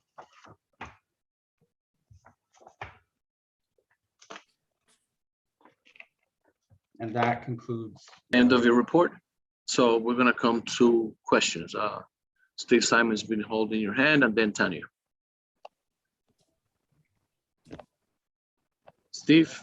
Yeah, Angel, I don't know whether you saw the email that I sent to you shortly before the meeting began, but let me just say that without taking sides on resolution number 12, I have some very serious concerns about the seventh whereas clause and the allegations that are contained therein, suggesting them as facts. I don't know that the community board is in any position to suggest that the owner did in fact make anti-LGBT and hateful comments.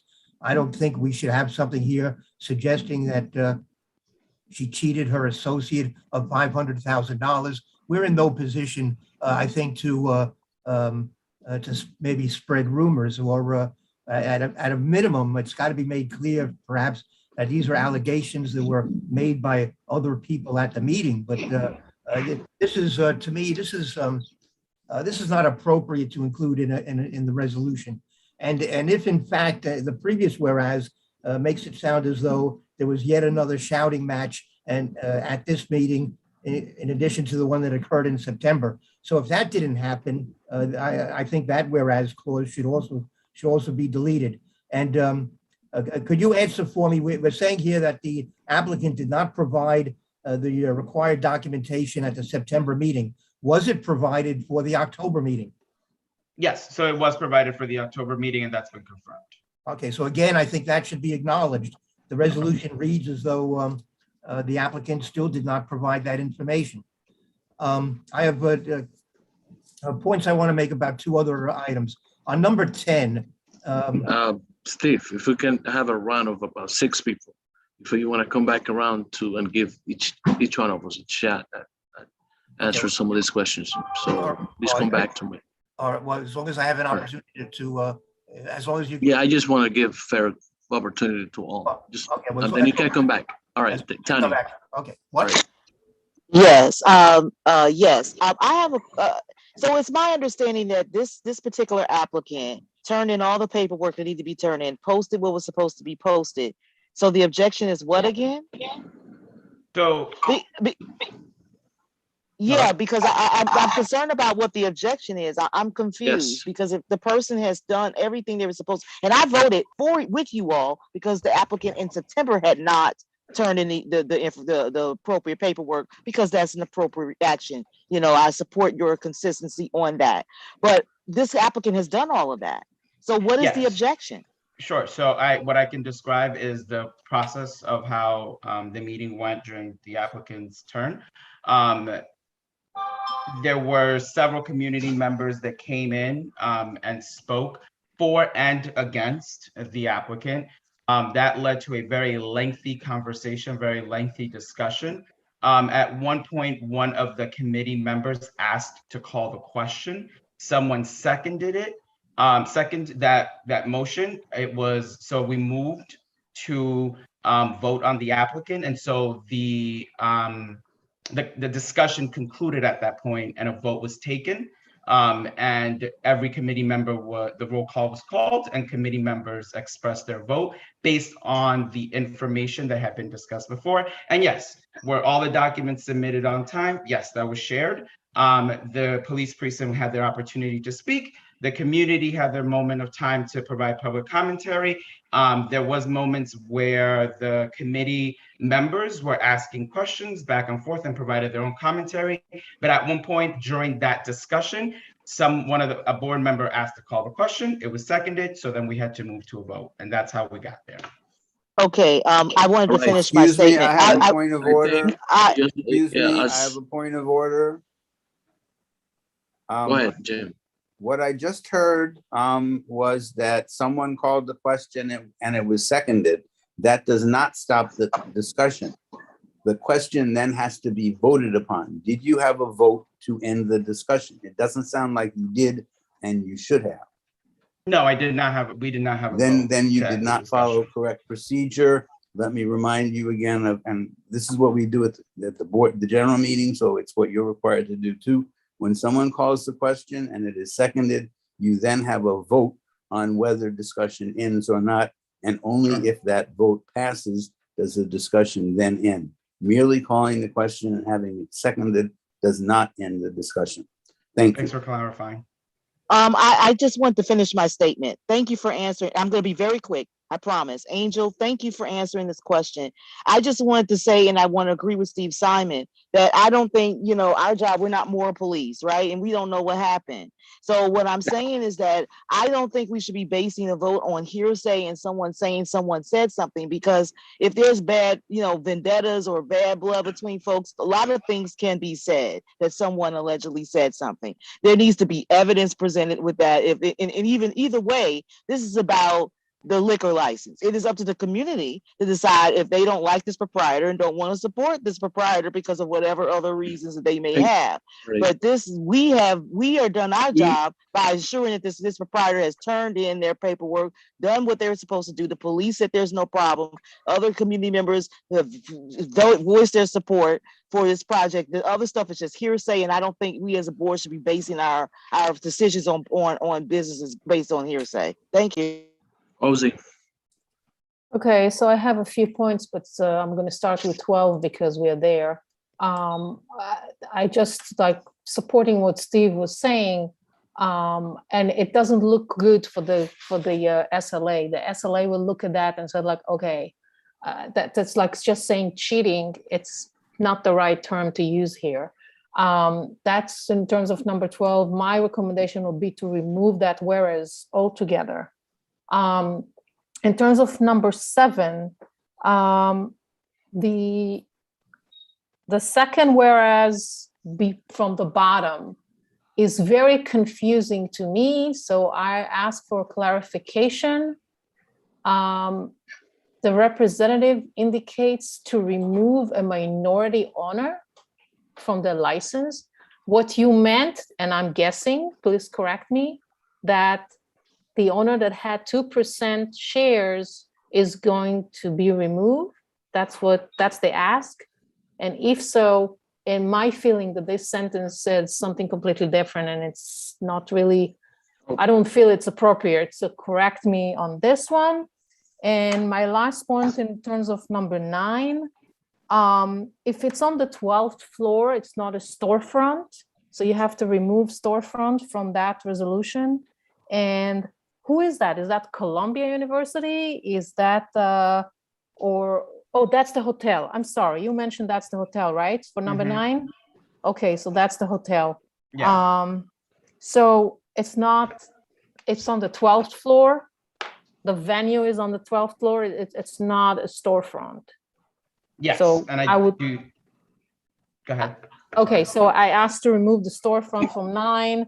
I'm asking to correct the second whereas from the bottom, number 7, and to remove the whereas from number 12, indicating, I don't know, what is it that we cannot confirm in terms of cheating and all that. That's all whereas, in my view, need to be removed. So I think the procedure is that she's asking for a friendly amendment to the resolution. I think that's what she's asking for. Sure. So you accept it. All right. If So it just was- you accept it, you change it. Is that what you're saying, right? Yes, that's correct. Okay, great. So Angel, make a note of that. Maria, Did Since I'm you not. accept it or not? Oh, he said yes. Oh, okay. Maria. okay. I'm going to be talking about the resolution number 12. I'm not a member of the committee. I did not receive the minutes. I asked Ebenezer to send me, to resend me the minutes if they were sent to me, and I just didn't find them on my computer. I am extremely concerned about the process and the handling of that particular issue on that licensing committee. We all know Ruth Morales. She was a member of our community board for many years.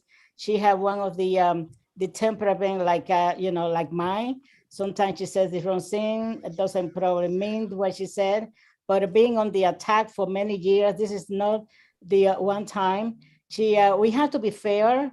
And you know that I always vote against all this liquor licensing that I find very fishy, and I don't really question them. But I think that it's not just, I am requesting and have a motion to change the resolution from objection to no objection, and left the vote, the membership of the vote of the community board vote on this thing, on the ballot and the merit of her application, since Angel just mentioned, and aside from what I found, Steve Simon found all the discrepancy and this quoting on the resolution, that we need to let the board, the membership of the board, vote on the merit of the resolution, on her application.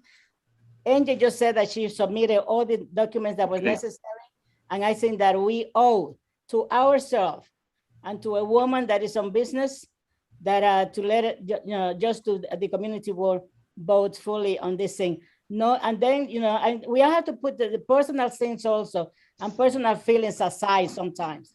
And that includes myself. Sometimes I go a little crazy, but I'm telling you, it doesn't serve that community board right when we dismiss something like this.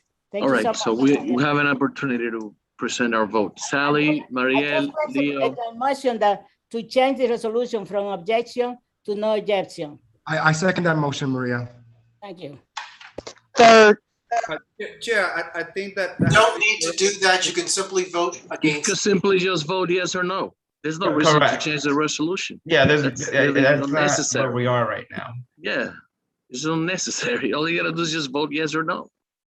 Sarah, Sally, sorry. Okay, Maria, I'm so glad you spoke because I also want to speak and echo every single word that Maria said. As y'all know, I also am very suspicious of liquor licenses. I think, our Northern Manhattan is overrun with them. But I look at this application, it looks like one that's going after an Academy Award. I mean, basically, has impeccable credentials. She has letters of support from some of our favorite businesses. There's basically the only objection I see is some Tom, Dick, and Harry complaining about things. And there's two whereases related to a process, not the application, but the process. I think they should both be gone. Both the shouting match and the residents came forward. That's irrelevant to our consideration. The police, and they not only didn't object, they endorsed it with the recommendation. And most importantly, it brings my neighborhood, Inwood, a performing arts center, brick and mortar, that we desperately need, and we've been trying to get for decades. We've been promised it for decades, and it's nowhere in sight right now. I can't believe that this is the kind of application that we would not enthusiastically support, and I'm embarrassed if we go with the committee's recommendation. Maria? And that's all I have to say. Thank you, Sally. Maria? Thank you, Eleazar. I just wanted to shed just a little bit of some light of what happened during the licensing committee for those who haven't had a chance to either one, read the minutes or view the recording. So one, I guess just a general point about the way we write the resolutions, at least in my past experiences, is that if there are members of the community that come to speak on the applicant, whether to give positive or negative feedback, that is reflected in the resolution. So maybe that's a point for us to consider and take forward in the future, whether it's something that we remove as a practice in general. So that's just a point. The other thing is regarding the public notice, there was some confusion about whether the public notice was posted or not. But as Angel said, it was posted after he received that confirmation and after kind of that documentation was shown.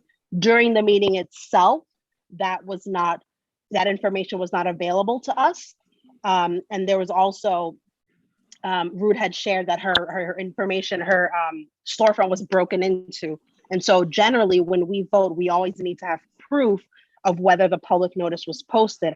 At that point, we did not have that proof. Now we have that proof. Thank you. Thank you, Leo. I just want to echo Marielle and what she said. It was a tough meeting. We heard a lot of things going on from all sides, and when we made the decision, we didn't feel as we had all the information provided. She does have a lot of credentials. Her credentials are great. She does have supports from our local stakeholders and other community patrons. But when we were just assessing the situation and hearing all sides, we wanted to make a conscious choice rather than, okay, we're just gonna go with this or that. So that's pretty much on our side. We try to be as consistent as possible. We always try to assess everything we have with the small amount of time that when we receive those forms. And it was just a buildup at the moment where I believe each committee member made the choice to pass on this one. Thank you. All right. Thank you, Leo, for your comments. Cedro, Catherine, Steve, Jim, Berlin, and Curtis. And that would be it. So as it was said earlier by Maria, it is a practice for the committee to listen from our community members. That's why we open up the floor. That's why we ask questions about posting the notice so that members will come in and either compliment or complain about a particular applicant. In this case, we had what we had. It was reported. I think that, we can move forward in knowing that, whenever there is a contentious problem with an applicant, that the community will have ample time to understand what's going on in specific areas. We saw that with Buddha Bar on San Nicolas, where it was previously passed by the board, and now it got rejected, and we compromised. And at this point, with this applicant, we didn't have all the documents in place. We pick up all documents from Ebenezer, the hard copy, and once that is submitted to the chair, that's when we stop getting applicants' information. So if they submit it like on Sunday or maybe Monday, it's too late because there are too many pages to be reviewed. So it's not fair for the committee to be given information like Mondays and Tuesdays. It's not fair because there are like over 200 pages that have to be reviewed. On this applicant, when she writes a letter about complaining that committee members are getting paid to block her resolution, that's really not called for. It puts our integrity in jeopardy in saying that we get paid, and that was an email that was sent to all the committee members, to all the board members. That's not fair because we work extremely hard, and for these arguments to be made is totally uncalled for. I hope that things can be clarified in the near future because this is a serious allegation, and if it's something that we should not be put on the spot about this type of allegations by the applicant. All right, Catherine, before you go on, I think I want the comments to either be a questions towards the resolutions or just comments of whether you want your to support or not. I wouldn't want to waste our time on just personal engagements or responding to another board member comments. That's not allowable. So let's just stick to the script, stick to the resolutions. You have supportive information, and therefore we're going to continue on that particular track. Steve Simon, please. No, you called me. Oh, that was Steve already went sorry. on this point. My bad. No, yeah, everybody already went on this point. Okay. So my hand is up actually because I think it's important to highlight particularly for new members, the reason why this is a negative vote is because there's more abstentions than no's or yeses. And so oftentimes, so when you have more abstention votes, it'll automatically become a negative resolution. I don't know if that's probably why Jim's hand's up. So I think that's important to highlight for everyone.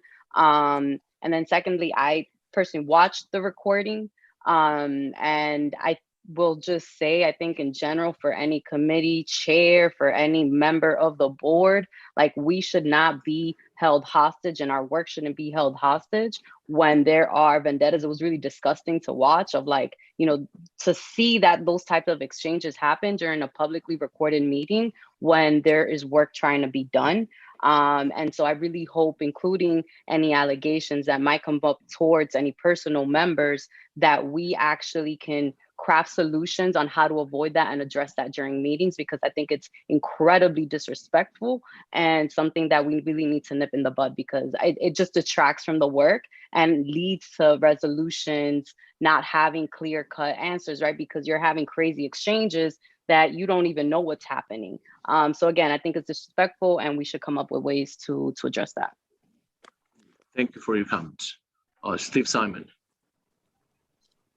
Well, I appreciate what Catherine just said, because I think if the resolution reflected what Catherine just said, that it was impossible to have a legitimate discussion about the issues because of the way the way it was going, the way the back and forth was going on at the committee meeting, I would be more accepting of this resolution, but instead we seem to be doing some of the same things that we're saying the applicant did to us by repeating some unsubstantiated allegations. So what I'm unclear about right now is, Angel, did you agree to OC's request to delete the 6th and 7th whereases of that resolution? On 12? Yeah.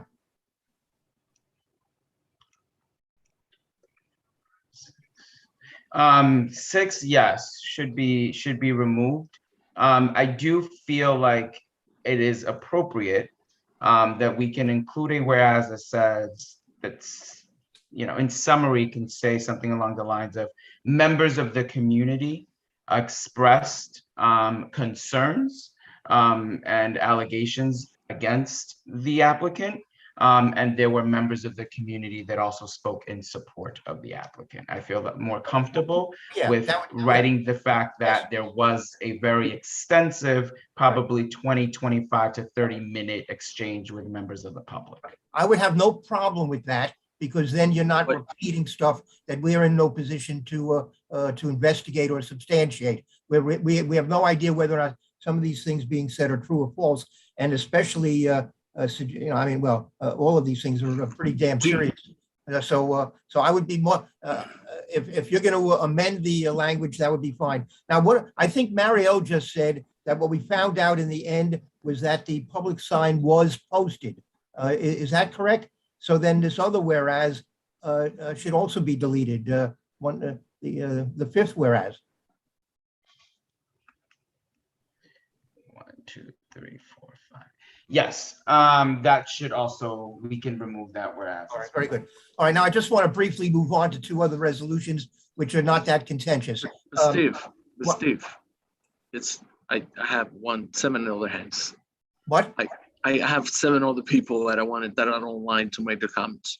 So I want to get people that have not spoken, like Aisha, to go first, and Daryl. Well, So, and you're coming back to me? I'll come back to you for the last time. You'll be the last person to speak on this session. Okay. Aisha. All right. Okay. So, sorry for my late arrival. I stepped into the conversation midway. I was not present at the meeting that is being spoken about. I have had a great experience with the person that we're referring to, who is the applicant who served on this board.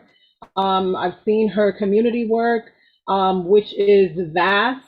And I've seen the work that she's done on this board. It does concern me when we have like conflicting interests, when we have these debates where there's attacks and there's things of that nature. But some of it comes out of the mismanagement that actually exists within this board. And it's interesting to hear some board members that don't keep the same energy when other people are being targeted, being so outraged by some people's vigilance about the things that are happening, some of which are based in the mismanagement.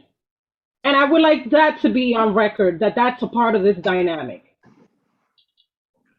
So, and again, thank you, Aisha, for your comments. Let's just continue on to please just mention the resolutions that you either supporting or not. Let's just continue on with the process, because it takes away from having this resolution to be heard from each one of us. So Jimberlin, please. Curtis, next. Thank you. First, I just want to hope that when I made the parliamentary correction to Angel, that it didn't sound like I was scolding him. That was not my goal. It's just that, we have to actually follow the procedures. And if that was your perception, Angel, I certainly apologize. Oh no, I didn't take it that way. I'm actually very thankful for that. I'm very glad to hear that. Now, the other thing is, I know we like to abstain, but the problem is when we abstain, instead of just saying no, we can get into a situation like we got to several months ago, making a parliamentary mess.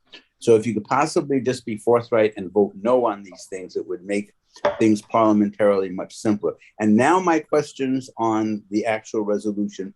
What are the corporate changes spoken about in number 6 and number 7? So number 6, if I'm not mistaken, that is Indian Road Cafe. The 1, 2, 3, 4, 5, the 6 whereas should read that the owner, Mr. Minto, would like to add Thomas Bosco as a share owner. Okay, and what's the other, the number 7? Number 7.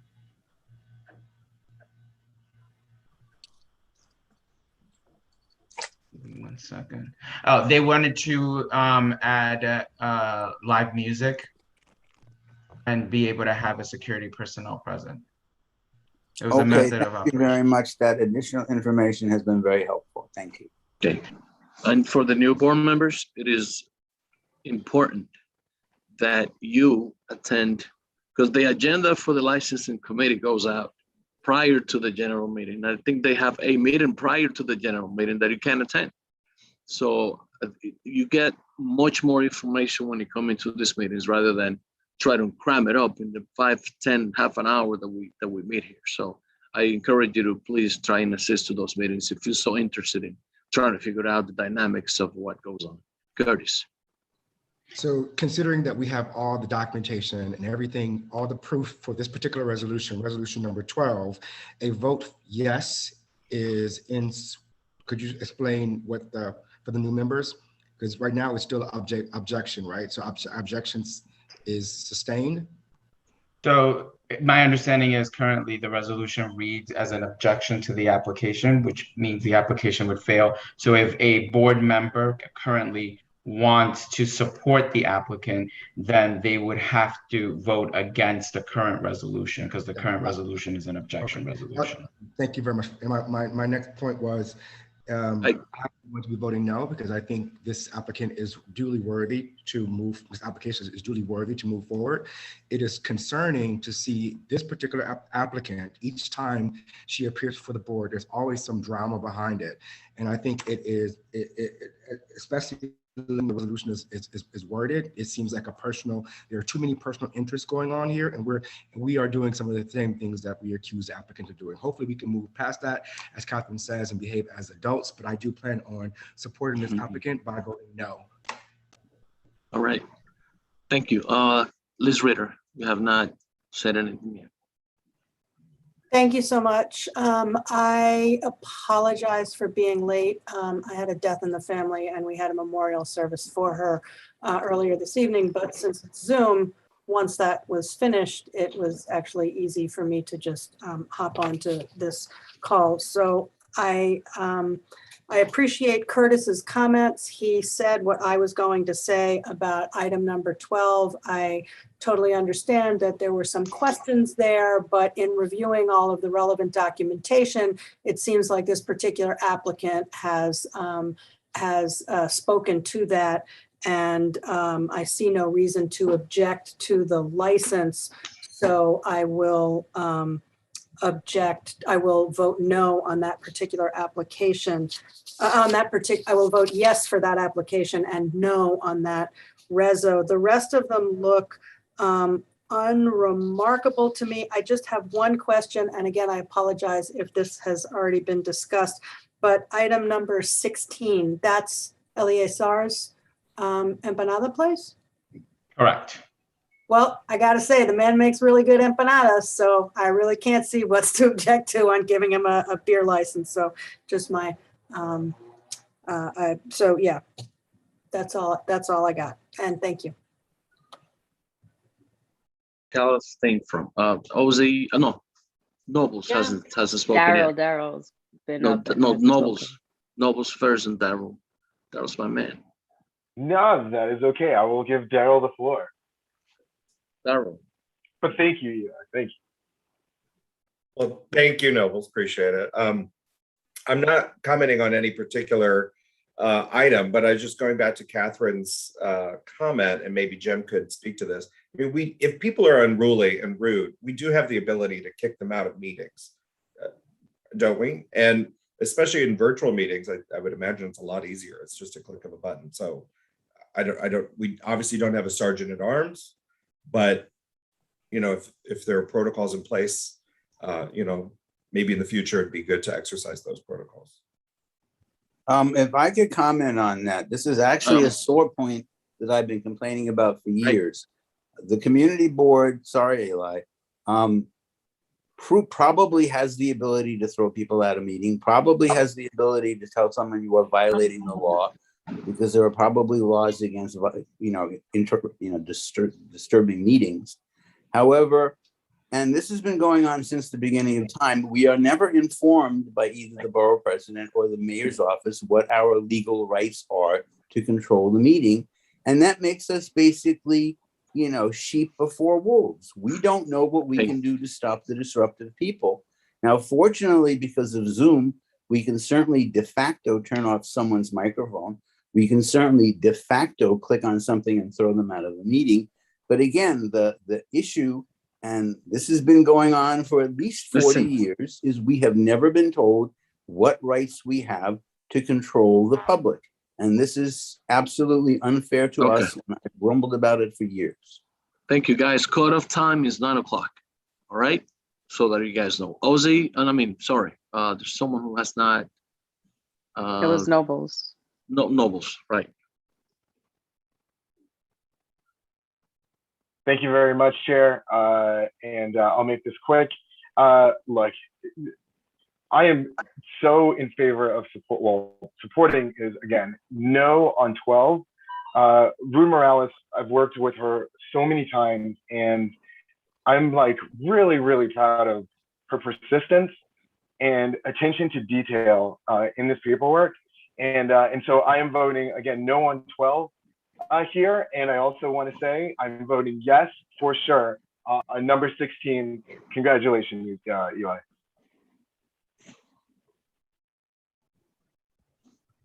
Okay, Ozzy. Okay, again, going back to number 12, what was the precinct's, comments on that application? And I just. On number 12? Yes. So the space is still being built out. The precinct did not have any commentary to provide. Nothing whatsoever? Not even no, anything to do with the past? They don't comment on the past because the past is a different owner. They comment on the future. They comment on the present. They do comment on the past too.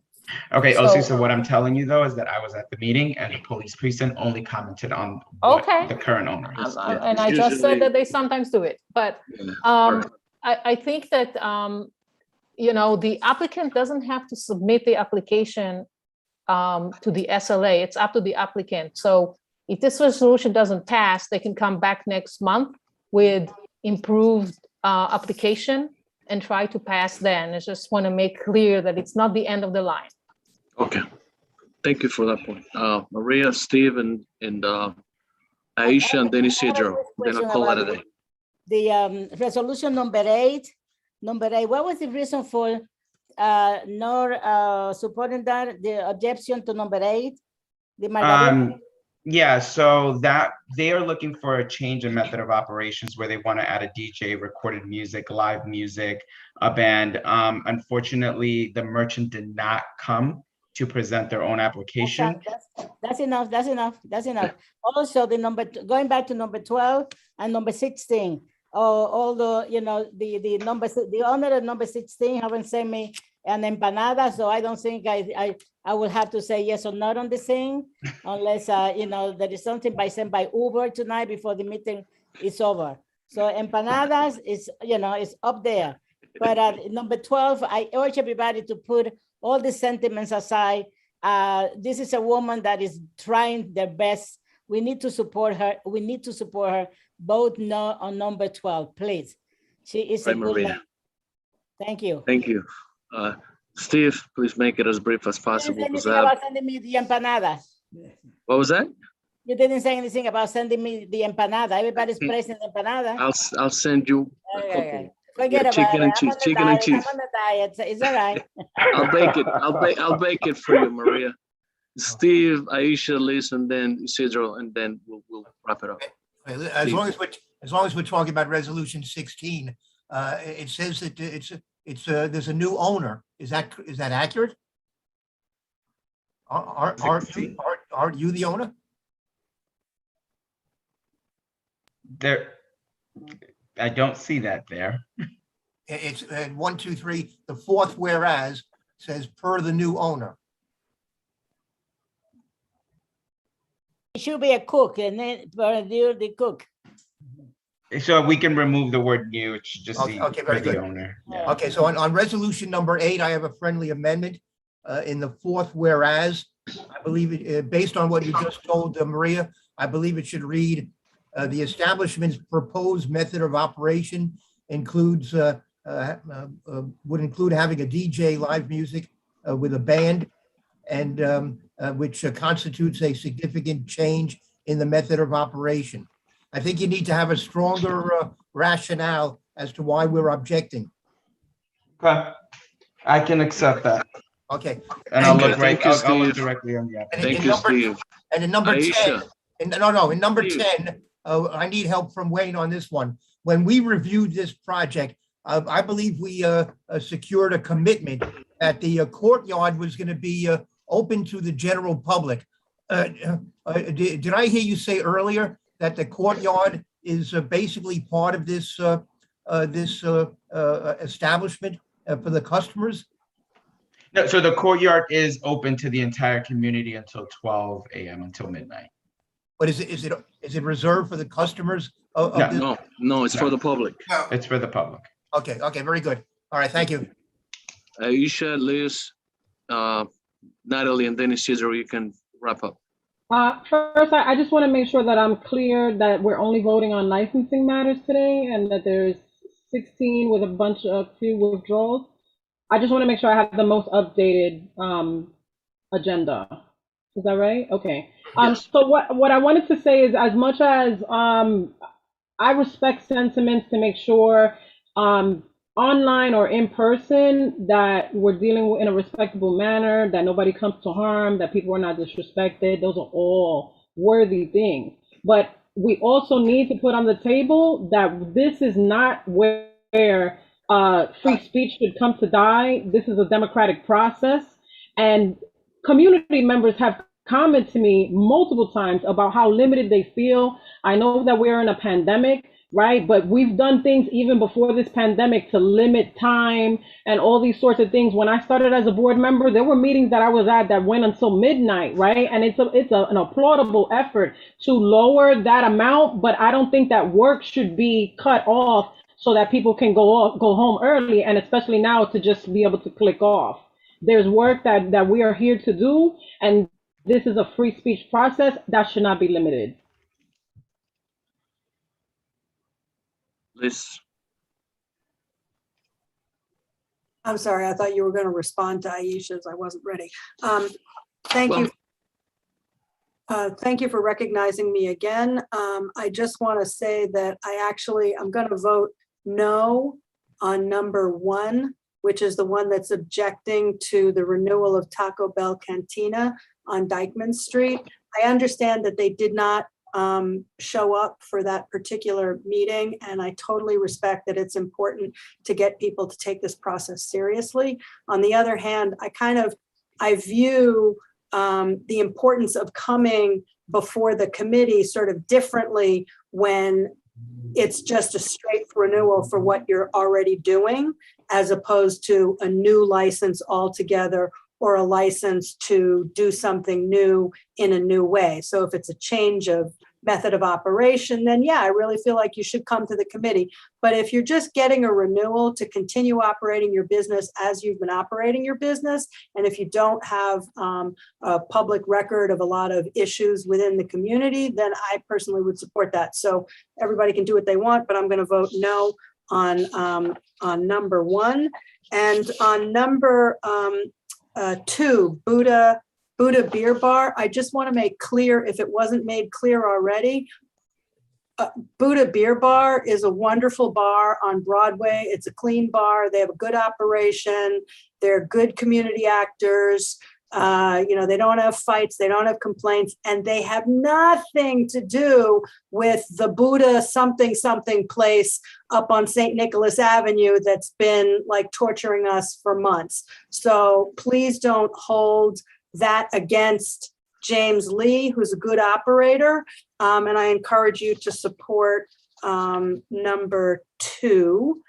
Okay, Liz. That's it. Thank you so much. I just want to clarify for Liz on resolution number 1 in terms of Taco Bell Cantina. Yeah, Liz, I agree with you. The merchants for renewals don't have to be present. They don't have to come up with a representative. But the problem with this one is that the application package was incomplete. We didn't receive a questionnaire. We also didn't see a public notice being posted. So like those were those additional things that just weren't put in place. So like no public notice, and we didn't get a questionnaire from them. Okay.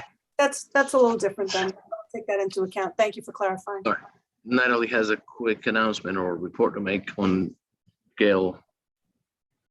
Yes, thank you, Eli. If you guys are done with the licensing committee report, Gail was obviously reporting from on location, but I did want to make sure, since we do have a lot of members who came on board during the remote new reality, including 2 new members who were appointed this month.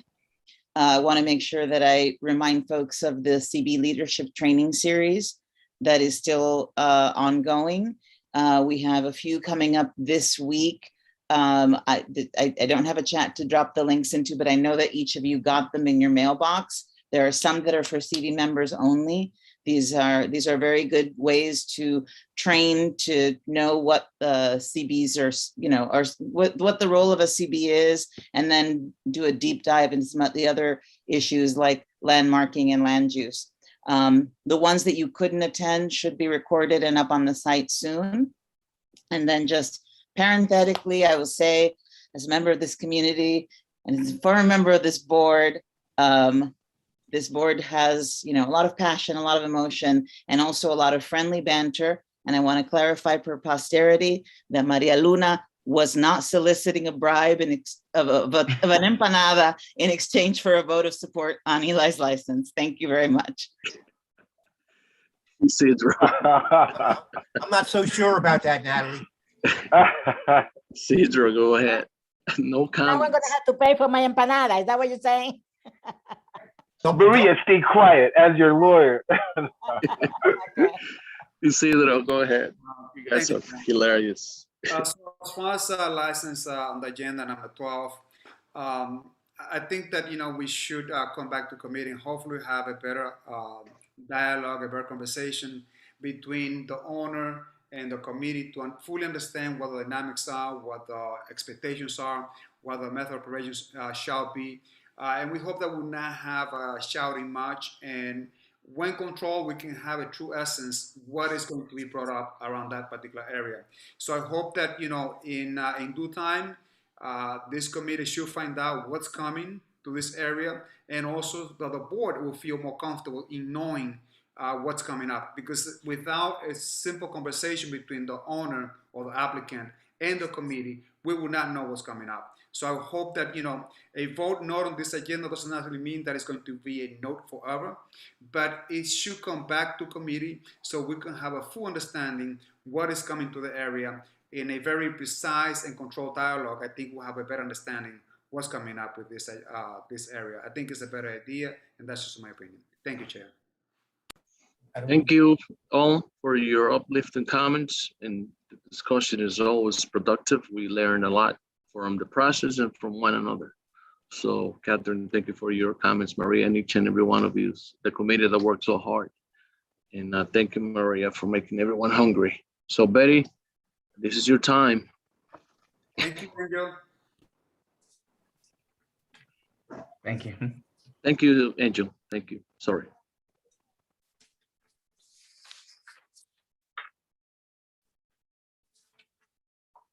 Betty, gotta unmute yourself.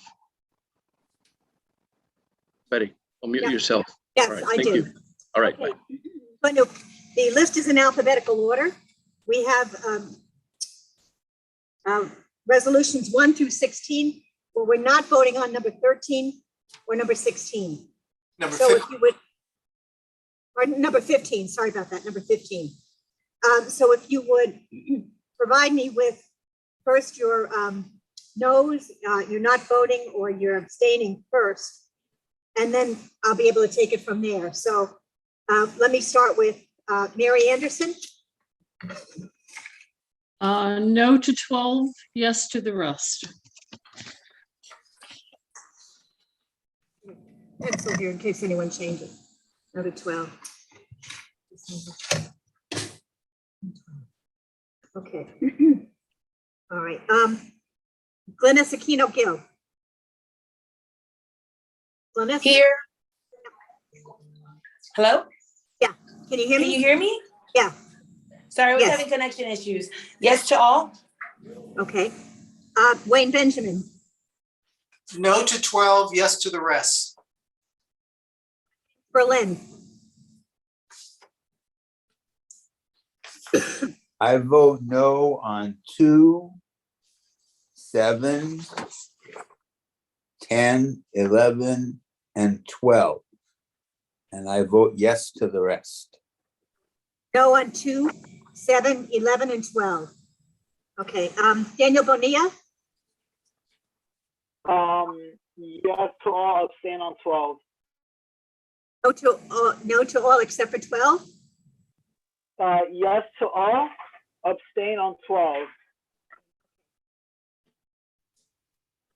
Tanya Bonner, No to 9, 10, and 12. Yes to the rest. 10 and 12, yes to the rest. Darrell Cochran, No on 12, abstain on 2 and 5, yes to the rest. 2 and 5, and no on number 12. Nobles Crawford, Betty, thank you for secretarying. Best that ever did it. OC, I love you, but Betty, number 1. For me, no number 12. Hey, yes to what the about rest. Liz? yeah, What Liz about is Liz? great. And this is, I'm a temp. I'm a temp, only for a couple of months, that's it. Okay, so Nobles, No on 12, yes to the rest. Thank you, Betty. Robin Cruz, Yes to all. the Waldis Cruz is not here. Catherine Diaz, No on 12, yes to the rest. Nico Esteves,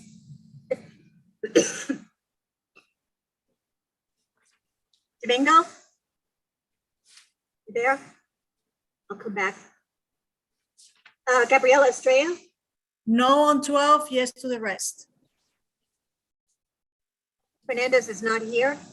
Sarah Fisher, I'll repeat, I'll repeat the bless you, Betty, but can I ask you to come back to me? Faye Florman,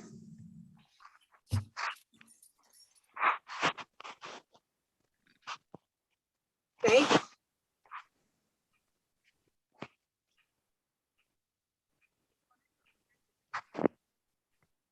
Barbara Frazier, No on 12, yes to the rest. Ari Hernandez,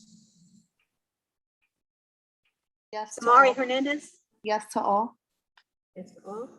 Okay, Mariam James, No to 12, yes to the rest. okay. Let me switch pages. Danielle Jetu is absent today. Leopoldo Jimenez, I'm abstaining from 12 and yes to the rest. Kalinsky, Same as that. Yes to all except for number 12, on which I vote no. Eminer, OC, Yeah, I'm sorry. I vote no on number 9, 10, 11, abstain on number 12, and yes to the rest. no on number 9, 10, 11, and abstain on number 12. Michelle Lee, Hi, I'd like to vote yes to all. Lopez, Francisco Lopez, Yes. Okay, no to 1, no to 4, no to 6, no to 12, yes to the rest. no on number 1, number 4, number 6, and number 12. And 8, add 8. Please. Liz Ritter, Can you come back to me, please? yes, I can. Maria Luna, Okay, I'm voting no on number 3, 5, 9, 10, 11, 12, 14. back. No on number 3, 5, 9, 10, 11, 12, and 14. All right. Marte is not here, nor is Cindy Matos. Jay Mazer, No on 9, 10, 11, yes to the rest. Joe Medina, Can vote on 9, 10, 14 and 16. Because of conflict, these applicants are part of my board, and therefore I cannot vote because of conflict. Let me get those again. 9, 9, 10, 14, and 16. Yes to the rest. and 16. Okay. I'm back. Debbie Nababian. Debbie Nababian? I'll come back to her. Sorry about that. We had a little Okay, wait, trouble with hang in mute, there. but I got an assist from a kid. Right. Okay. Thanks, Betty, for doing this. I'm going to abstain on 12, yes to the rest.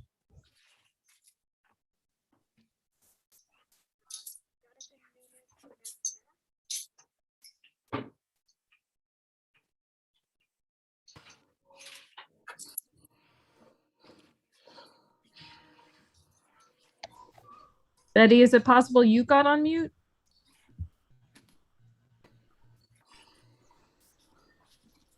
You're muted. Can you hear me? Yes. Yeah, we can hear you. So before I go further, Jonathan Nunez from Meta, is he here? Yes, I'm here. And how do you vote? Yes to all. Ogilvy? Aisha? Yes to all except for 4 and 12, on which 4 I've abstained and 12 I vote no.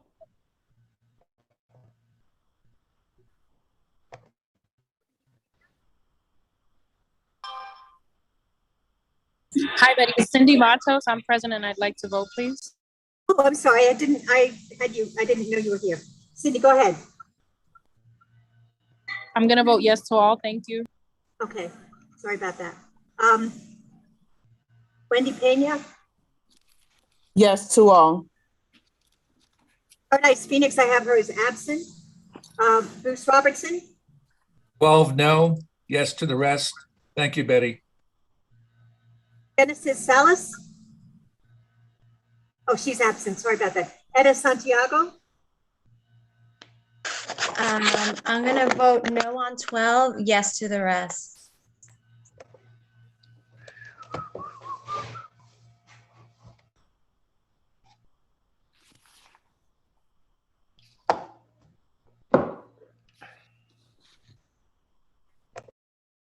Omar Tejeda?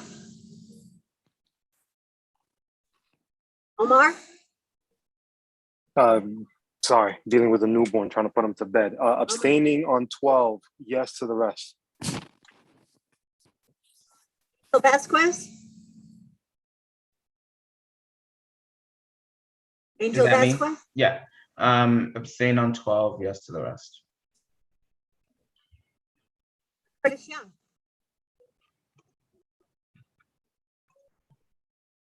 Young? Curtis, you're muted. I was on mute.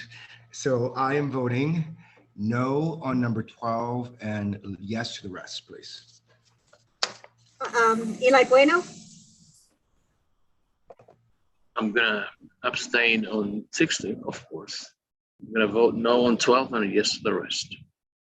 Actually, you're not You're not voting. 16, you're not voting due to conflict, so you get taken out of the denominator altogether. I should have said that. I was so nervous about what to say on that one. Betty, did you call my name? Yes, I did. No. I was going to come back to you. Oh, okay. You can. Okay, let me know when you're up to me. Okay. Betty, I'm here, Robin. Okay, I'm going to come right back to you.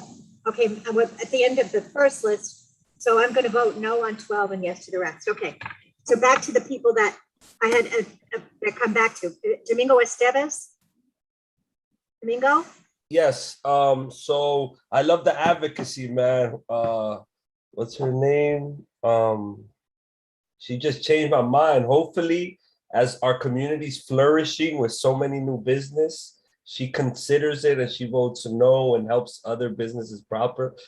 So I vote no on 12 and yes to the rest. What's her? Tara Fisher. Okay, I'm gonna vote no on 12. I'm gonna abstain on 3, 7, 9, 10, 11. Wait, but what did you say? 3? What comes after 3? 3, sorry, 3. I'm half blind.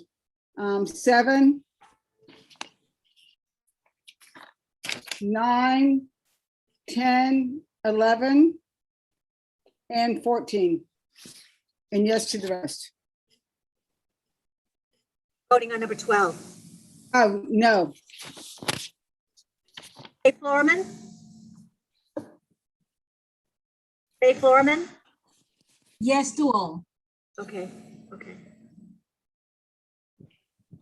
Alrighty, Liz Ritter? I abstain on number 6.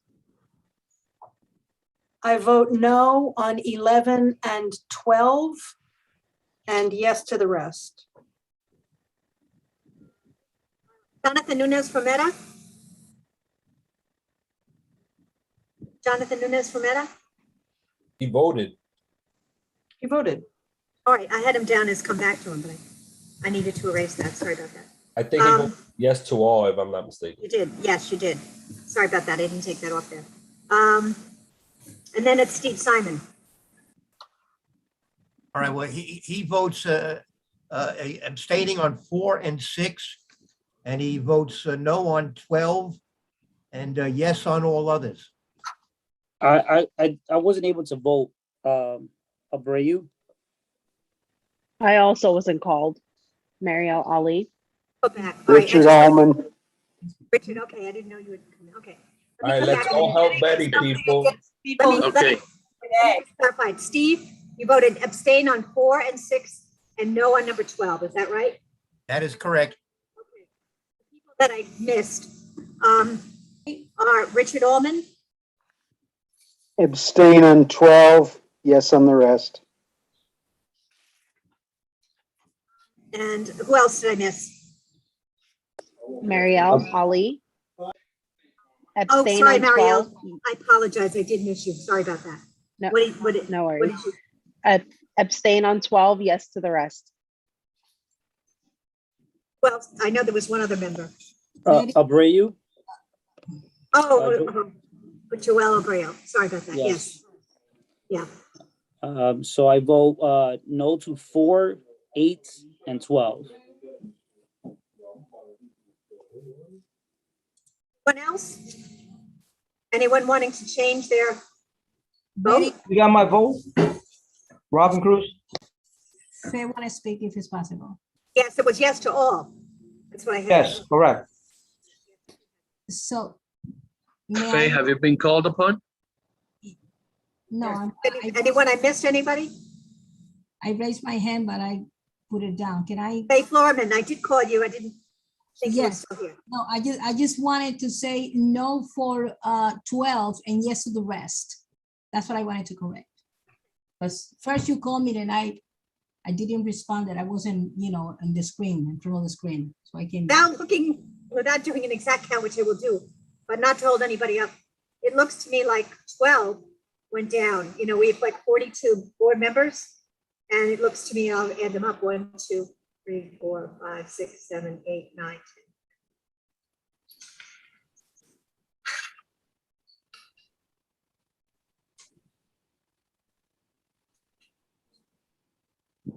Looks like 24 no's on that, and then a bunch of abstentions. So it looks like number 12 did, as it's written, did not pass. So essentially, we're not objecting to the license for number 12. The rest, I will add everything up, but it does look like everything else has passed. So does that mean Betty. since it failed, that it becomes, that it gets reversed and becomes a positive resolution? Because that's usually. Yes, Passed you a know that, resolution to that effect several years ago, Liz. Just checking. Okay. Right. Right, that is indeed what happened. Okay, guys. Okay, guys. Let's stick to the agenda. So, Betty, that's it. Have everyone already voted? Okay, Betty's the GOAT, Nobles. Don't get it wrong. Don't get it twisted. All right. So 100%. 100%. I'll add everything up and I'll have all the numbers, but just looking at as this thing flowed tonight, the only one that looked like a definite rejection was number 12. Okay, Betty, so we're gonna keep going with our committee reports, starting with Francisco Lopez. Business Development. Hey, guys, good evening. So we didn't reach a quorum, so we had an unofficial meeting. We had some cannabis activists, advocates, to meet with some of the people from our committee. And we discussed how cannabis industry will affect Washington Heights and Inwood. It's an ongoing conversation that we will continue to have month to month. And we will continue that next month. That's it. Thank you, guys. Right, Francisco, thank you very much. We're gonna I have try a and, question. Can we ask questions during committee reports? what was that again? Can we ask questions during committee reports? Yes. To Francisco, yeah. Okay, I have a question. When we went over budget priorities, things in restaurants, and I think we had discussed, and I thought you had agreed that rather than just specify one type of business, it would be for all businesses and not just restaurant businesses. And if I could find my list of budget priorities, I could tell you which one, but there were two down on your expense priorities that would not just be restricted to restaurant businesses, but that would provide, it said subsidies at one point, then I think Steve had suggested grants and loans to small businesses and not restricted to restaurants. Yes, Sally, I sent those changes over. If it doesn't reflect on the updated budget, then Well, can you let me know, because that makes a difference in how I vote. And how All I right. vote. Once the tally goes out, before the tally goes out, I'll make sure Ebenezer tells you. Liz, Okay, thank you. Liz, would you kindly allow Domingo to go next? I think he has to. I have to go, that's Okay. why. Is that possible, Liz? Yeah, go for it, brother. All right, appreciate you. We began conversations with on gun violence and trying to figure out an approach on how to address it as a community. It was my first meeting as chair of public safety, but Curtis and myself have been engaging in a task force that Robert Jackson put together around addressing gun violence. So I don't believe in replicating work. So what we're going to do is we're going to figure out a way of not necessarily consolidating it, but working together to be able to provide updates through the through the public safety committee, and figuring out ways of engaging the broader community, being that there's initiatives out there. So that's a report back that I was going to give to the committee this upcoming month. That's why I haven't necessarily followed up on a lot of conversations, because if there's already efforts happening in our community, I think we should just build onto it as opposed to starting new and brand new things. I don't know if Curtis wants to add anything to that, but yeah, it's just a task force that meets every 2 weeks. So as opposed to doing something all over again, we're just gonna have the public safety committee receive updates from it. Besides that, that's all I have to report. I'll refer everybody to the notes. And I have Thanks, Sally. Sorry, Yeah, I basically couldn't hear you when you were speaking. So my apologies if I missed anything. Okay, I had the same question for you, Domingo, as I had, or same type of Talk to question. the board office, all the recommendations, I accepted it from last meeting.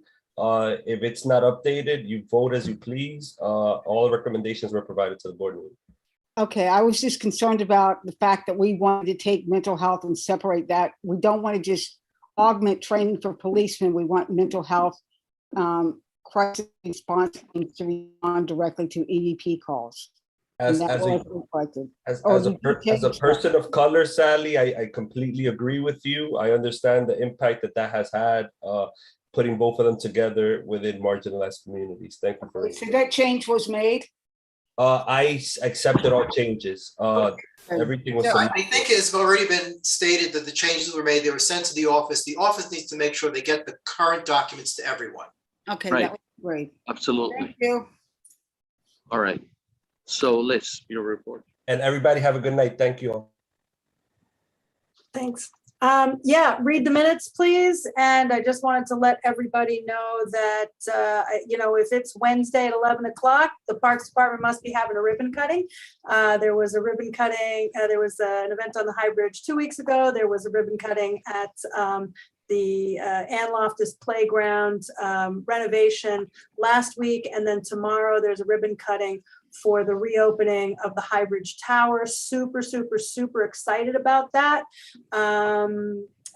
It's going to be great that it's reopened to the public. There are going to be some ranger tours, and hopefully we can work with our elected officials to get the beloved carillon replaced, the bells in the tower, and possibly some additional historical signage and more programming there. But I'm delighted that that is coming back. Once again, read the minutes, and that's all I've got. Oh, you received from the office a copy of a letter from the borough president that was sent to the Public Design Commission supporting the Row New York proposed new boathouse. There have been some issues with that. There's still a little bit of back and forth with the PDC around bathrooms. I am hoping that the PDC sees their way through to supporting this project as this board has unanimously recommended that they do. And I will keep you posted. Thanks so much. I'm going to try and scan it and send it out to everyone. It's on the look. It was scanned and sent out to everyone. People may or may not have read it, but everybody got it. Good enough. Thanks for the clarity. Bet. Thank you. When was it sent? It was sent earlier today. Okay, all right.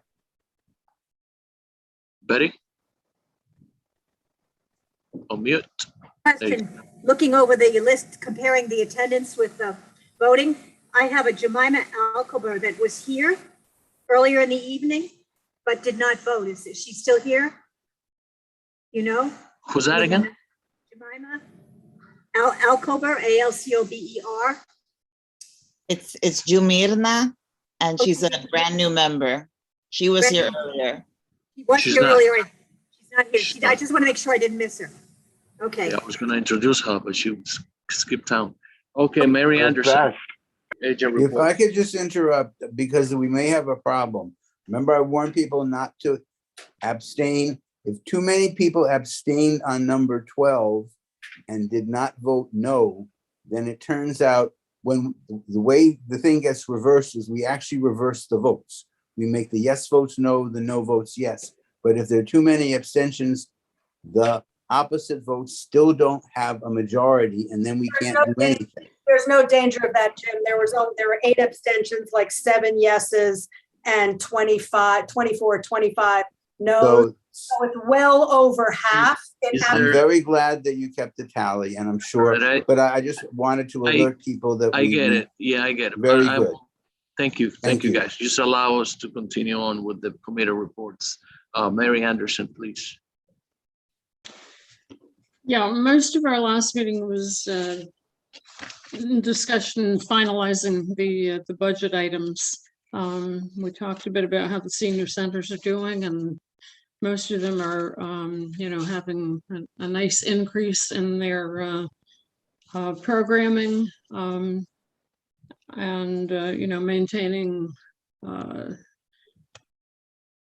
maintaining the required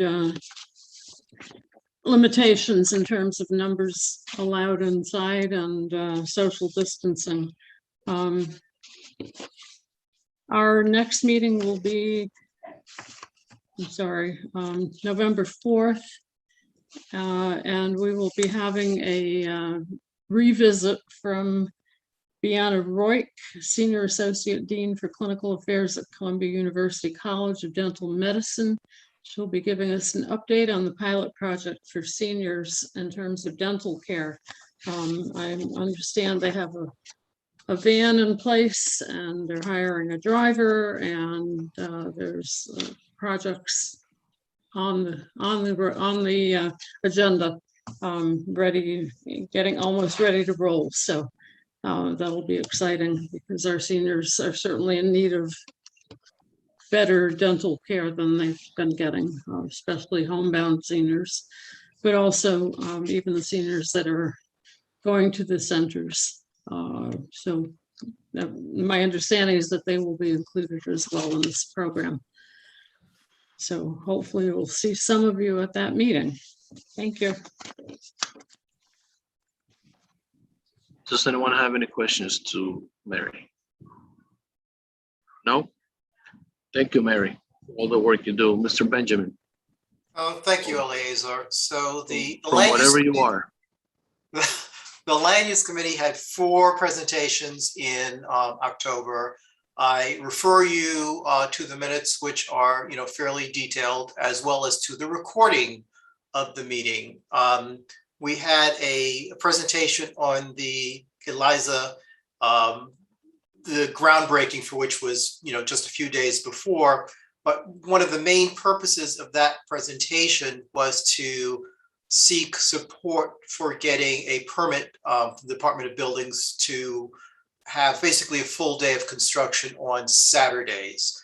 We did not object to that. However, when we asked whether there's been any communication with the neighbors, that had not happened. So we suggested the development team, perhaps led by Claude, since it's a CBO, schedule meetings, with the neighbor buildings, and the closest one being the school, have that conversation and come back to us in November. That will also give our neighborhood residents an opportunity to also attend the November land use meeting and share their opinions. There was a presentation by the American Academy of Arts and Letters on a proposed project to establish accessibility, something that we've been talking about for years. And if Edith Prentice was here, she would applaud it.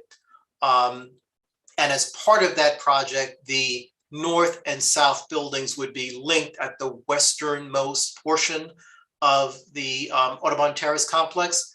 And I would make sure everyone who commented on it read the minutes and listen to the conversation, because multiple committee members suggested that the link be glass, the way that they've done other links, so that it does not block the light. I'm somewhat concerned with the way this matter is being discussed, because information that is readily available to some of the folks who are discussing it, it doesn't sound like it's being accurately shared with community residents. So read the minutes, listen to the tape. There was a presentation on 4650 Broadway, which was ostensibly on the fresh grocery application, but we had a lot of questions about the overall project, which is basically the same site as Sherman Plaza. And we asked for more information on the overall project and the architecturals, some of which were provided today, which is rather late, but we also said they need to come back in November. And finally, EDC did another one of the presentations on the Inwood rezoning commitments. One of the things we asked from them is we tend to get updates on the same projects over and over again. So for the next update, since there are pages of commitments, that they can focus on some additional projects so that we get a much broader sense of how the city is moving forward with these commitments. Questions? Guess not. Thank you. Thank you, Wayne. Faye? Yes, good evening, everyone, again. Yes, thank you, Mr. Chairman. Well, I just wanted to basically report about the, we have 2 interesting. Louder, Faye. Yes, we have 2 interesting presentations. One of the presentation I wanted to report on Will, that Will is really very serious and aggressive about trying to get their open plaza between Audubon and Amsterdam on West 187th Street. And they are looking for all kinds of help that they can possibly get. As you probably already noticed, that was one of our priority in the capital budget for fiscal year 23. And other things that they also discusses, but for the time, so I'm not going to go into this, but I highly encourage that you read our minutes. We also have another presentation from Ricardo, who is representative from the Youth Build organization, which is basically about technical career for a student that are really more into that area. As well, besides that, I just wanted just to highlight the importance of the event that we have, our annual event for Youth and Police Building Bridges. That was on October the 2nd. Sadly, I didn't see some of my colleagues, committee colleagues, but I want to thank Curtis John, that he always supporting us. I also want to thank the chairman, of course, who has spoke and support, of this initiative. Actually, this year we had it at the Riverside, Denny Farrell Riverside Bank. They actually wanted to support and be our partners on this. The mission, well, not the mission, but part of the main message is to bring more unity between Harlem and Washington Heights and Inwood. So Jackie Allen, who I actually want to thank, so she joined me on that, and we declare the announcement that we both are going to be working hand to hand to see if we can bring and promote more partnership between Harlem and our community. And last, I just wanted to thank Borough President Gail Brewer. I want to thank also Congressman Adriano Espaillat, and also I want to thank Assemblywoman Carmen de la Rosa. These three folks graciously, for the first time, I think, in my personal opinion, that they make history. This is the first time that we had these three individuals honoring or awarding police officers, commanding officers, and the explorers group. I have never seen any politician, honoring or giving any awards to any police officer or any, folks in this area. And I publicly want to thank them, because that's what they did at our event. And that was something that especially the kids, they highly appreciate, because the kids has never been, awarded any recognition, and they made that happen. So that was history right in there. And I guess more, it's in my report, and I want to thank you all. Yeah, I guess Liz has a comment or questions to make. No, I have a question for new business. So I'm just queuing up my raised hand for after Steve gives his presentation and before you call for adjournment. Daryl, you're next. Hi, just a couple things. We primarily went over the budget process rankings, and just big shout out to Bruce for walking us through that. Very helpful. And also, there was nothing to report at the last meeting about the Armory meeting, but I know we're touching base on that LASR very soon. So that was it. Thank you. Thank you. Debbie? I'm just going to refer people to the notes from the meeting, and also say that on the agenda for November meeting, which is actually this coming Monday, we had planned to have an agenda item related to the 181st Street busway. I am still trying to confirm that. So I know that there are plenty of people who might be interested in that. And so I will try to get it communicated out as soon as I have confirmation. I'm sorry that that's still in draft form. That's it. Hang on a second. Maria, is that a question to her, Debbie's report? No? I just, no, Okay, I then. thought we're finished. All right, Later, great. later. Stay Simon with the last report. I want to begin, as I always do, with giving you an update on COVID-19 statistics in our community. We're now experiencing what's termed a moderate transmission rate in all 4 of our zip codes. That's an improvement over just a few weeks ago when we were experiencing, I believe, substantial transmission. Since we last met on September 28th, there have been 610 more cases in our community and 4 additional deaths, bringing it to a total of, I believe, 823 deaths since the beginning of the pandemic. Zip code 32 now has a vaccination rate of people who have had at least 1 dose of above 70%. All the other 3 zip codes are a few points behind. And we still lag behind the rest of the city, which is at 73%, and all of Manhattan is at 82%. In terms of people who are fully vaccinated, our 4 zip codes are all in the low 60s, and citywide is at 66. Manhattan as a whole is at 74.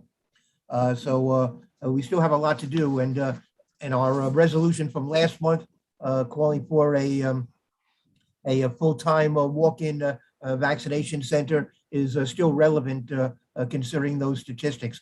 I'm told that the resolution has been referred to the Vaccine Command Center, and I certainly hope we get a response sometime soon. In the meantime, we have pop-up vans that are inoculating people on various occasions, and apparently are on some random schedule. Hopefully we'll get information on this so it can be communicated by the board. New York Presbyterian is giving vaccines to people in the Children's Hospital at 165th and Broadway. They have no intention of reopening the vaccination site that they had at the Armory. You can make an appointment through the Northern Manhattan Improvement Corporation bilingual hotline, 646-838-0319.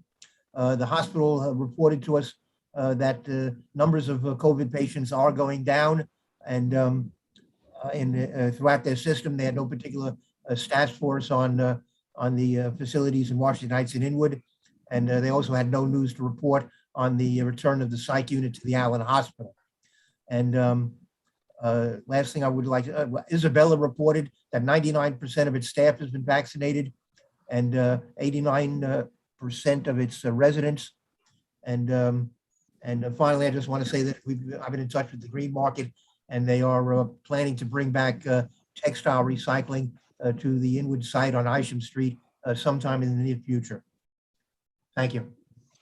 Thanks. Any questions to Steve? Yes, Steve, please repeat the phone number for the Children's Hospital COVID vaccination.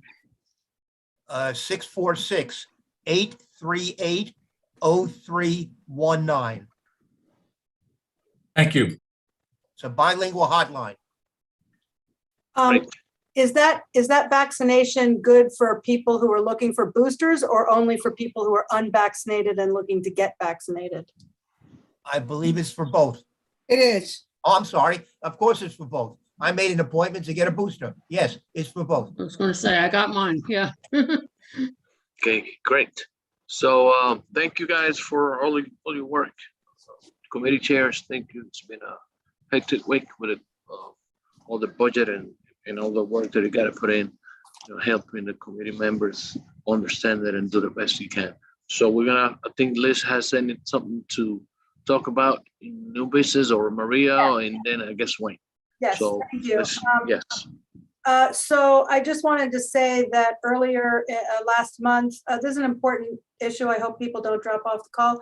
Earlier in the month, I was able to attend a really interesting hearing that Community Board 9 had on House Resolution 77 regarding renaming all of Northern Manhattan, including Inwood, Washington Heights, and parts of West Harlem, as Quisqueya Heights. Congressman Espaillat has since suspended that resolution and put out a new resolution, HR 717, regarding Quisqueya Heights Historical District, which I personally think is a great idea. And it was lovely that Dr. Hernandez from CUNY gave a really interesting presentation, and Wayne has been following this very closely in his committee, and I would encourage people to read the minutes there. I'm not looking to have a discussion on that here. I'm hoping that we as a board can decide to have a hearing so that we can learn more about whatever changes Dr. Hernandez has on that historical district and how we feel about a historical district, and to make sure that people who support that have the opportunity to do so, and that we can have a conversation about the idea of changing the name of all of Upper Manhattan to Quisqueya Heights. So it feels like since CB9 they limited their scope to what was relevant to CB9, which is now part of a resolution that Adriano has replaced with a different resolution. But now it's a matter of something that's relevant to CB12, and it feels like we should weigh in on that. And clearly, it's an important part of our historical tradition here. And I think if we want to get behind having an historical district, then we should have like a hearing about that. Okay, great. Before you join in, before we get, consistency in our answers, we're trying to get both offices, the Ramona Hernandez's office and Adriano's offices, to come into the same. I've sent them two potential dates and times so that they can come in and we can have a discussion that we've been talking about. That's great. Thank you so much. I appreciate that. No problem. Maria, I like your hat, whatever that is. Okay, looking forward to that, that public hearing, that discussion, extremely important. Second, happy Halloween to all of you. See my new hat. And also on October 28th, the 33rd Police Council meeting is going to be held at the prison. It's in person, just to meet the new commander, Brian Natal. So I wish all of you safety on Halloween, and let's get along better as a board. We deserve better. We are better people by discussing. Even if someone said that they need to be kicked on the behind, we don't need that. So just looking forward to continue working with all of you. Bye. Great, matching hat. Wayne?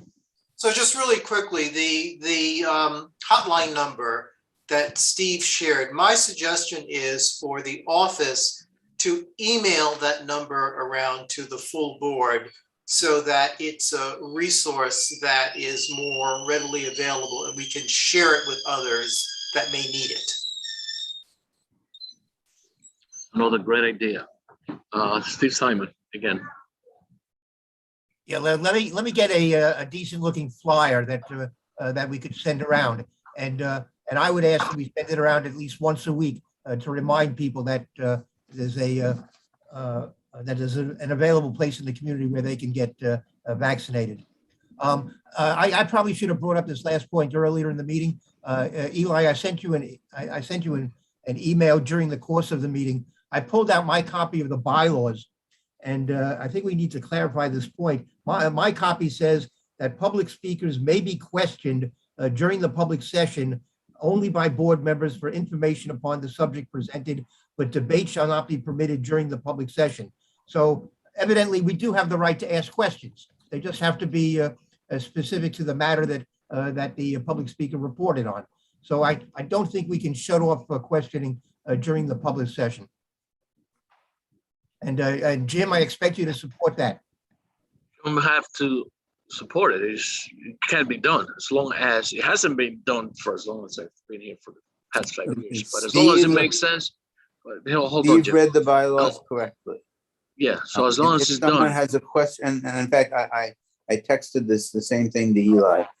If someone has a question, they're talking about, this tree, you can go, what tree are you talking about? Precisely. But we can't have a discussion. Discussions That are not. discussion is just clarification. So Maria? Exactly. Thank you, Steve and Eli.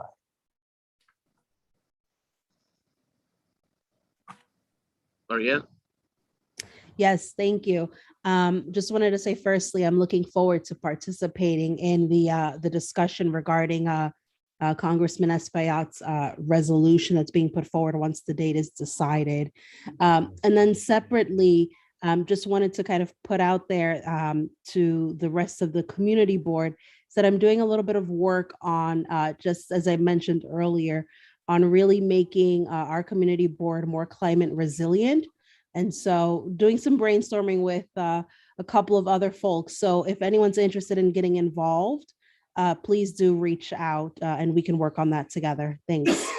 Okay, beautiful. Thank you. So let's start looking at those dates so that we can all get involved in this process. So guys, So much. call you get a call the meeting for an adjournment. Meeting adjourned. Thank you. Have a great night. Right. Right. Good night. All right, good night, folks. See ya. Good night, Is there- everybody. Is there a motion to adjourn? I made a motion, Sally. Is it seconded? All right. Second, if it wasn't. Second, thank you. Okay, thank you.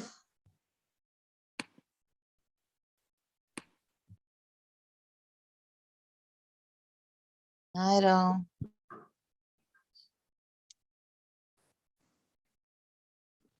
Thanks again, Betty.